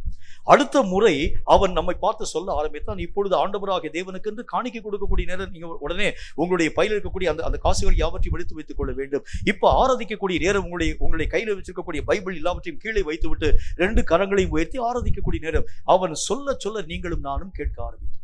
கொஞ்ச நாள் ஆன உடனே எனக்கே அந்த காரியம் பழக்கமாயிடுச்சு. இப்ப எனக்கே தெரியும், முதல்ல அவர் என்ன செய்ய போறார், 2வது என்ன செய்ய போறார், 3வது என்ன செய்ய போறார். இப்ப பக்கத்தில் இருக்கக்கூடிய மனிதன் என்னை பார்த்து ஒரு ஆலோசனை சொல்கிறான். இப்ப நாம் எழுந்திருக்கக்கூடிய வாய் மூட முடியாது, எனக்கு தெரியாது. நான் எத்தனை நாட்களாக இதுதான் ஆரம்பத்திலே கொண்டிருக்கக்கூடிய நம்பிக்கையை விடக்கூடிய ஒரு வழி. நீ முன்பு இருந்தது மாதிரி அதே மாதிரி இருக்க பழகு. எல்லா காரியத்திலும் முன்பு ஆண்டவராக தேவனுக்கு முன்பதாக கற்றுக்கொள்கிறவனை போல நான் காணப்பட ஆரம்பித்தேன். ஆனால் இன்றைக்கு கர்த்தருக்கு ஆலோசனை கொடுக்கக்கூடியவனை போல நான் காணப்படுகிறேன். ஆண்டவரே, நான் இந்த இடத்துக்கு ஊழியத்துக்கு போறேன், முன்பதாக நீர் கடந்து போய் இந்த இடம் எல்லாவற்றையும் ஒழுங்குபடுத்த வேண்டும். இப்ப கர்த்தர் கேட்பா, ஏப்பா யாருக்கு ஊழியக்காரன்? நான் உனக்கு ஊழியக்காரனா, நீ எனக்கு ஊழியக்காரனா? நான் சொல்லக்கூடிய வேலையை தான் நீ செய்யணுமே தவிர நீ எனக்கு ஆர்டர் போடுகிறனுடைய காரணம் என்ன? இதுதான் வேதம் சொல்லக்கூடிய வார்த்தையின்படி ஆரம்பத்தில் கொண்டிருக்கக்கூடிய அந்த உறுதியை நான் விடுகிறது தான் பக்க வழியிலே நுழையக்கூடிய ஒரு மார்க்கம். பக்க வழியில நுழையலன்னா என்ன அர்த்தம் பாருங்க. என்னுடைய ஆரம்பத்திலே கொண்டிருக்கக்கூடிய நம்பிக்கையை நான் இழக்க ஆரம்பிச்சேன். ஆரம்பத்திலே ஒரு கற்றுக்கொள்ளக்கூடிய ஒரு சின்ன பிள்ளையை போல நான் வாழ்க்கை வாழ ஆரம்பிக்கிறேன். அதாவது ஒரு சின்ன பிள்ளையினுடைய நிலையை பாருங்க. யாரு மேலும் அந்த பிள்ளையினுடைய மனதில் கோபதாபம் இருக்காது, யார் மேலும் எரிச்சல் இருக்காது, யார் மேலும் எந்த விதமான மாற்று கருத்துக்களும் இந்த பிள்ளையினுடைய மனசு இருக்காது. ஆனால் அந்த பிள்ளையினுடைய வளர்ச்சி வளர வளர இவனை நான் நேசிக்க வேண்டும், இவனை நான் நேசிக்கூடாது. அதைத்தான் கர்த்தர் சொல்லுகின்றார், குழந்தைகளைப் போல நீங்கள் மாறுங்கள். அப்படின்னா அர்த்தம், ஆரம்பத்தில் எப்படிப்பட்ட ஒரு வாழ்க்கை வாழ்ந்து அதே மாதிரி இது கடைசி வரைக்கும். இயேசு வாழ்ந்த அந்த காலத்துல ஆரம்பத்திலே அவர் எப்படிப்பட்ட வாழ்க்கை வாழக்கூடியவராய் விளங்க ஆரம்பித்தார், அதே மாதிரி கடைசி வரைக்கும் எல்லா நேரத்திலும் எல்லா சூழ்நிலைகளிலும் ஆண்டவராக தேவன் அவர் எந்த விதமான காரியத்திலும் மிஞ்சி கடந்து போகவே இல்லை. இதுதான் பக்க வழியிலே நுழையக்கூடிய மனுஷனுடைய மார்க்கம் எப்படிப்பட்டதாய் விளங்குகிறது அப்படின்னா, அவன் தன்னுடைய எல்லா விதமான தன்மைகளை ஒரு மாற்றம் அடைய செய்து தன் மனம் போன போக்கின்படியே கடந்து போக ஆரம்பித்து விடுகின்றான். தன் இஷ்டத்தின்படியே காரியங்களை உருவாக்க ஆரம்பிச்சான். தன்னுடைய எல்லா விதமான விருப்பத்தை அவன் செய்யக்கூடியவனாய் விளங்க ஆரம்பிச்சான். ரொம்ப ஜாக்கிரதையா இருக்க. ஆண்டவராக தேவனுக்குள் காணப்படக்கூடிய ஒவ்வொரு மனிதனும், நான் ஒருவேளை ஆவிக்குரிய வாழ்க்கையை வளர ஆரம்பித்தாலும் இன்னும் கர்த்தராக தேவனுக்குள் கற்கக்கூடிய ஒரு குழந்தையை போலவே இருக்கிறேன் என்பதை அறிந்து கொள்ளுங்கள். எல்லா காரியத்திலும் தெரிஞ்சிட்டேன். ஆண்டவரே, எனக்கு தெரியும், எனக்கு இந்த வழி தெரியும். மோசே என்கின்ற மனிதன் கர்த்தராக தேவனுக்கு முன்பதாக நிற்கக்கூடிய நேரத்தில் கர்த்தர் அவனை பார்த்து சொல்லுகின்றார், மோசே, இந்த ஜனங்கள் வணங்கா கழுத்துள்ள ஜனங்களா இருக்கிறான். ஆகவே இனி நான் இவர்களுக்கு முன்பதாக கடந்து போக மாட்டேன். உனக்கு தான் வழியெல்லாம் தெரியுமே. ஆகவே நீ இந்த ஜனங்களை நடத்தி கொண்டு போ. கர்த்தரை நோக்கி மோசே சொல்கின்றார், இல்லை ஆண்டவரே, நீர் எங்களோடு கூட வருகிறதான் மேன்மை. நீர் எங்களோடு கூட வரவில்லை என்றால் இந்த இடத்தை விட்டு ஒரு அடி கூட நகர மாட்டோம். அப்படின்னா என்ன? ஒருவேளை மோசே சொல்லியிருக்கலாம், ஆமா ஆண்டவரே, எங்களுக்கு வனாந்திர வழியெல்லாம் எங்களுக்கு ரொம்ப எல்லா விதமான காரியங்கள் யாவற்றையும் பழகிட்டோம். எந்தெந்த இடத்துல டர்னிங் இருக்கிறது, எந்தெந்த இடத்துல அநேக விதமான நீரூற்றுக்கள் இருக்கிறது, எந்தெந்த இடத்தில் நாங்கள் தங்கி இருக்க முடியும், எல்லா விதமான காரியங்களும் எங்களுக்கு அத்துப்படி. ஆகவே இனி நீர் எங்களோடு கூட வர வேண்டியதில்லை என்று சொல்லி மோசே பேசாம அவர் என்ன சொல்லுகின்றார்? நீர் எங்களோடு கூட வர வேண்டும் ஆண்டவரே, நீர் எங்களோடு கூட வருகிறதான் மேன்மை. அப்படின்னா என்ன அர்த்தம்? கர்த்தராகிய தேவன் எல்லா நேரத்திலும் எவ்வளவு பெரிய ஊழியக்காரனாய் காணப்பட ஆரம்பித்தாலும் தேவன் உன்னை நடத்த ஒப்பு கொடுக்கிறது தான் மறுதலிக்காத ஒரு வாழ்க்கை என்று கர்த்தர் சொல்ல. எனக்கு தெரியும் ஆண்டவரே, நானே இனிமே போயிடுவேன். நானே இந்த ஊழியத்தினுடைய காரியம் இத்தனை வருஷம் நான் செய்யாத ஒரு ஊழியமா நானே போயிடுவேன். இந்த மாதிரி ஒரு காரியத்தின் மூலமாக கடந்து போனால் உன்னுடைய வழி பக்க வழியிலே போகக்கூடியதாக விளங்க ஆரம்பிக்கிற கர்த்தர் தான் சொல்ல. ரொம்ப ஜாக்கிரதையாயிருக்கு. நம்முடைய ஆவிக்குரிய நிலைகளை குறித்து கருத்தாய் ஆராய்ந்து பார்த்து, என்னுடைய அவயவங்களிலே ஆண்டவராக தேவனுக்கு பிரியமற்றவைகள் எங்கே உண்டு, அவைகளை நீங்களும் நானும் ஆராய்ந்து பார்க்க வேண்டும். தேவ பக்தியின் வேஷத்தை தரித்துக் கொண்டு அதனுடைய பலனை மறுதலிக்கக்கூடியவனாய், மற்றவனுக்கு ஆலோசனை சொல்லி நானே அதே விதமான குற்றங்களை செய்யக்கூடியவனாய் விளங்கக்கூடிய தன்மை எனக்குள் இருக்கிறதா என்று ஆராய்ந்து பாருங்கள். மட்டுமல்லாமல் பக்க வழி என்று அழைக்கப்படக்கூடிய அளவிற்காக தேவனாகிய கர்த்தருக்குள் ஆரம்ப காலத்திலே கொண்ட அந்த உறுதியின் நம்பிக்கையை நீங்கள் விட ஆரம்பிக்கிறது உண்டானால் தேவனாகிய கர்த்தர் தான் நடத்த வேண்டும். அப்படித்தான் நம்ம ஆண்டவராகிய தேவனுக்குள் வர ஆரம்பிச்சோம். நீங்க ரட்சிக்கப்படக்கூடிய நேரத்தில் நீங்க எப்படி வர ஆரம்பிச்சீங்க? ஆண்டவரே, நீர் என்னை நடத்தும், எனக்கு எந்த விதமான காரியம் தெரியாது, நீங்க என்ன சொல்றீங்களோ நான் செய்யறேன், அப்படித்தான் வந்தோம். ஆனால் இன்றைக்கு ஆண்டவராகிய தேவனுடைய கிரியைகளை நிறுத்திவிட்டு நானே இயங்க ஆரம்பிக்கிறேன். இதுதான் பக்க வழியாக போகக்கூடிய ஒரு மார்க்கம். ரொம்ப ஜாக்கிரதையாக என்னுடைய வழிகளை தீர்மானிக்க எனக்கு அதிகாரம் கிடையாது. எனக்கு எந்த விதமான தன்மை தெரியாது. என்னுடைய வழிகளிலே நானே தீர்மானித்து கடந்து போனால் ஏதாகிலும் ஒரு வழியிலே நான் பட்டு விழுந்து போக ஆரம்பிச்சேன். நிறைய பேருடைய வாழ்க்கையை ஊழியத்தினுடைய நிலைகளை பார்க்க ஆரம்பிச்சா பெரிய டாம்பிகமான ஊழியமா இருக்கும், பெரிய வல்லமையான ஒரு ஊழியத்தை போல காணப்பட ஆரம்பித்தாலும் உள்ள போய் பார்த்தீங்கன்னா கர்த்தராகிய தேவன் அந்த ஊழியத்தில் இருக்கவே மாட்டார். அதுக்கு காரணம் என்ன? தேவன் நடத்தும்படி நீ ஒப்பு கொடுக்காது இருக்கிறது உண்டானால் எவ்வளவு பெரிய ஒரு மனுஷனாய் காணப்பட ஆரம்பித்தாலும் தேவன் இல்லை என்றால் அந்த ஊழியம் எம்டி, ஜீரோ, ஒண்ணுமே இல்லை. ஆகவேதான் கர்த்தருடைய வேதம் சொல்கிறதை போல எல்லா நாளிலும் பக்க வழியாய் நுழையக்கூடிய ஒரு மக்களாய் அல்ல, ஆரம்பத்தில் கொண்டிருக்கக்கூடிய விசுவாசத்திலே கடைசி வரைக்கும் உறுதியாக நீங்கள் உங்கள் நிலைகளை பாதுகாத்துக் கொள்ளக்கூடிய விஷயத்திலே சீர்பட வேண்டியது அவசியம் என்கிறதை பற்றி கர்த்தர் பேச ஆரம்பிக்கிறார். கேட்கும் கர்த்தருடைய பிள்ளைகளே, இவைகளெல்லாம் ஆண்டவராக தேவனால் நமக்கு சொல்லிக் கொடுக்கப்பட்டிருக்கக்கூடிய நல்ல ஒரு பாடம். இது ஒரு கடைசி காலமாய் இருக்கிறதுனால எந்தெந்த விஷயத்தில் நான் சீர்கட்டவனாய் காணப்பட ஆரம்பிக்கிறேன். கர்த்தராக தேவன் சொன்னார், ஏசாவை போல சீர்கட்டவனாய் நீ காணப்படாதபடி ஜாக்கிரதைப்படி என்று ஆண்டவராக தேவன் சொன்னார். என்னுடைய சீர்கேடுகள் எல்லாம் ஏசாவினுடைய எல்லா விதமான பொக்கிஷங்கள் ஆராய்ந்து பார்க்கப்படக்கூடியதாய் விளங்கிட்டு கர்த்தருடைய வசனம் போட்டு, நம்முடைய பொக்கிஷங்களை கர்த்தரை ஆராய்ஞ்சு பார்த்தா ஒண்ணுமே இல்லையே. எதை கர்த்தராக தேவன் ஆராய்ச்சி பார்க்க முடியும்? தேவனுடைய நாமத்திற்காக எதை நான் இழக்க கொடுத்திருக்கிறேன்? தேவனுடைய நாமத்திற்கு உள்ளாக நான் என்ன பொக்கிஷத்தை சேர்த்து வைத்திருக்கிறேன்? ஒண்ணுமே இல்லை. அப்ப கர்த்தருடைய வேதம் சொல்கிறதை போல இன்றாகலும் என்னுடைய சீர்கேடுகளை விட்டு நான் விலகி உண்மையாய் தேவனுடைய சித்தத்தின்படி நான் ஓட ஆரம்பிக்கிறது உண்டானால் ஆண்டவராக தேவனுடைய திட்டத்திற்கு இசைந்து ஒரு வாழ்க்கை வாழ நம்மால் முடியும் என்கிறதில் சந்தேகம் ஒன்றுமில்லை. தலைகளை தாழ்த்தி கண்களை மூடி கர்த்தருடைய வார்த்தைகளுக்காக நாம் ஜெபிக்க போகின்றோம். எங்களை அதிகமாக நேசிக்கிற எங்கள் அன்பின் பரலோக பிதாவே, உம்மால் உரைக்கப்பட்ட இந்த பரிசுத்தம் உள்ள வார்த்தைகளுக்காக நன்றியோடு உம்முடைய நாமத்தை நாங்கள் ஸ்தோத்திரித்து துதித்து நாங்கள் மகிமைப்படுத்துகிறோம். கர்த்தாவே, எங்கள் வாழ்க்கையிலே காணப்படும் எல்லா விதமான தேவனுக்கு எதிரடையான அல்லது மறுதலிக்கக்கூடிய ஒவ்வொரு சுபாவங்களுக்கும் விரோதமாக இயேசு கிறிஸ்துவின் வல்லமையும் அதிகாரமும் நிறைந்த நாமத்தினால் நான் ஜெபிக்கிறேன். கர்த்தாவே, எங்களுடைய வாழ்க்கையிலே காணப்படும் ஒவ்வொரு குறைவுகளிலும் என்று ஆண்டவராக தேவன் பூர்ணமாய் விடுதலையாக்கி எங்களை அறியாமல் எங்களுடைய வாழ்க்கையிலே காணப்படும் தேவனாகிய கர்த்தருக்கு எதிரடையாக காணப்படும் இந்த மறுதலிக்கக்கூடிய சுபாவங்களிலே நின்று ஒவ்வொருவரையும் நீர் விடுதலையாக்கி காப்பாற்றி ரட்சிக்க வேண்டும் என்று உடைய நாமத்தினால் நான் ஜெபிக்கிறேன். பக்க வழியாய் நுழையக்கூடிய சுபாவங்களாய் காணப்படலாம், அல்லது ஒருவேளை தேவ பக்தியினுடைய வேஷத்தை தரித்து கொண்டு அவைகளுடைய பலனை மறுதலிக்கக்கூடிய நிலைகளாய் காணப்பட ஆரம்பிக்கலாம். அல்லது ஒருவேளை கர்த்தாவே, எங்களுடைய சொந்த உறவினர்கள் என்று அழைக்கப்படக்கூடிய இந்த கர்த்தாவே மக்கு சூத்திரம் சரீர அவயவங்களை விசாரிக்கக்கூடிய நிலைகளிலே நாங்கள் ஒருவேளை தேவனுக்கு எதிரடையாக காணப்படக்கூடிய ஒரு மக்களாய் விளங்கலாம். இந்த காரியங்களிலே எவைகள் காணப்பட ஆரம்பித்தாலும் கூட கர்த்தருடைய நாமத்தினாலே இவைகளில் நின்று இந்த வார்த்தைகளை கேட்டு உடைய பிள்ளைகள் பூர்ணமாய் விடுவிக்கப்பட நீர் கிருபை தந்து தேவனாகிய கர்த்தருடைய நாமத்தினாலே பக்தி விருத்தியாக அவர்கள் தங்கள் வாழ்க்கையிலே முன்னேற்றத்தின் ஊடாக கடந்து வர நீரே கிருபை தந்து ஆசீர்வதிக்க வேண்டும் என்று நான் ஜெபிக்கிறேன். இந்த வார்த்தைகள் ஒவ்வொன்றும் உங்களுடைய பிள்ளைகளுடைய வாழ்க்கையிலே பரிபூர்ணமாய் நிறைவாக்கப்பட்டு தேவனுடைய நாமத்தினாலே இந்த கடைசி கால ஓட்டத்தின் இறுதி பரியந்தம் ஓடி உங்களுடைய சித்தத்தை நிறைவாக்கி முடிக்க நீரே கிருபை தர வேண்டும் என்று இயேசு கிறிஸ்துவின் நாமத்தினால் வேண்டிக் கொள்கிறோம் எங்கள் பரிசுத்தமுள்ள நல்ல பிதாவே. ஆமென். ஆமென். கர்த்தருடைய ஆசீர்வாதத்தை ஆமென் என்று சொல்லி நாம் பெற்றுக்கொள்ளுவோம். கர்த்தர் உன்னை ஆசீர்வதித்து உன்னை காக்க கடவர். கர்த்தர் தம்முடைய முகத்தை உன்மேல் பிரகாசிக்க பண்ணி உன்மேல் கிருபையாய் இருக்க கடவர். கர்த்தர் தம்முடைய முகத்தை உன்மேல் பிரசன்னமாக்கி உனக்கு சமாதானம் கட்டளையிட கடவர். என் ஆத்துமாவை கர்த்தரை ஸ்தோத்திரி, என் முழு உள்ளமினுடைய பரிசுத்த நாமத்தை ஸ்தோத்திரி. என் ஆத்துமாவை கர்த்தரை ஸ்தோத்திரி, கர்த்தர் செய்த சகல உபகாரங்களை மறவாதே. ஆமென். ஆமென்.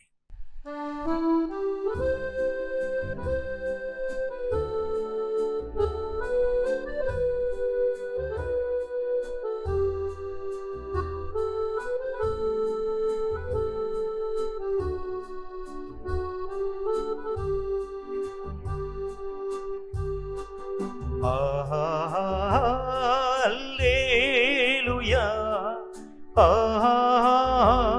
அல்லேலூயா, அல்லேலூயா, அல்லேலூயா,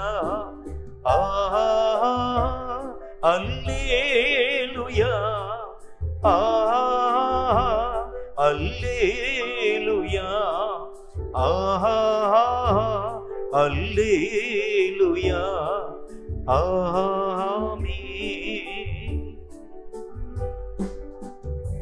கர்த்தர் தாமே உங்கள் ஒவ்வொருவரையும் அளவில்லாமல் ஆசீர்வதிப்பாராக.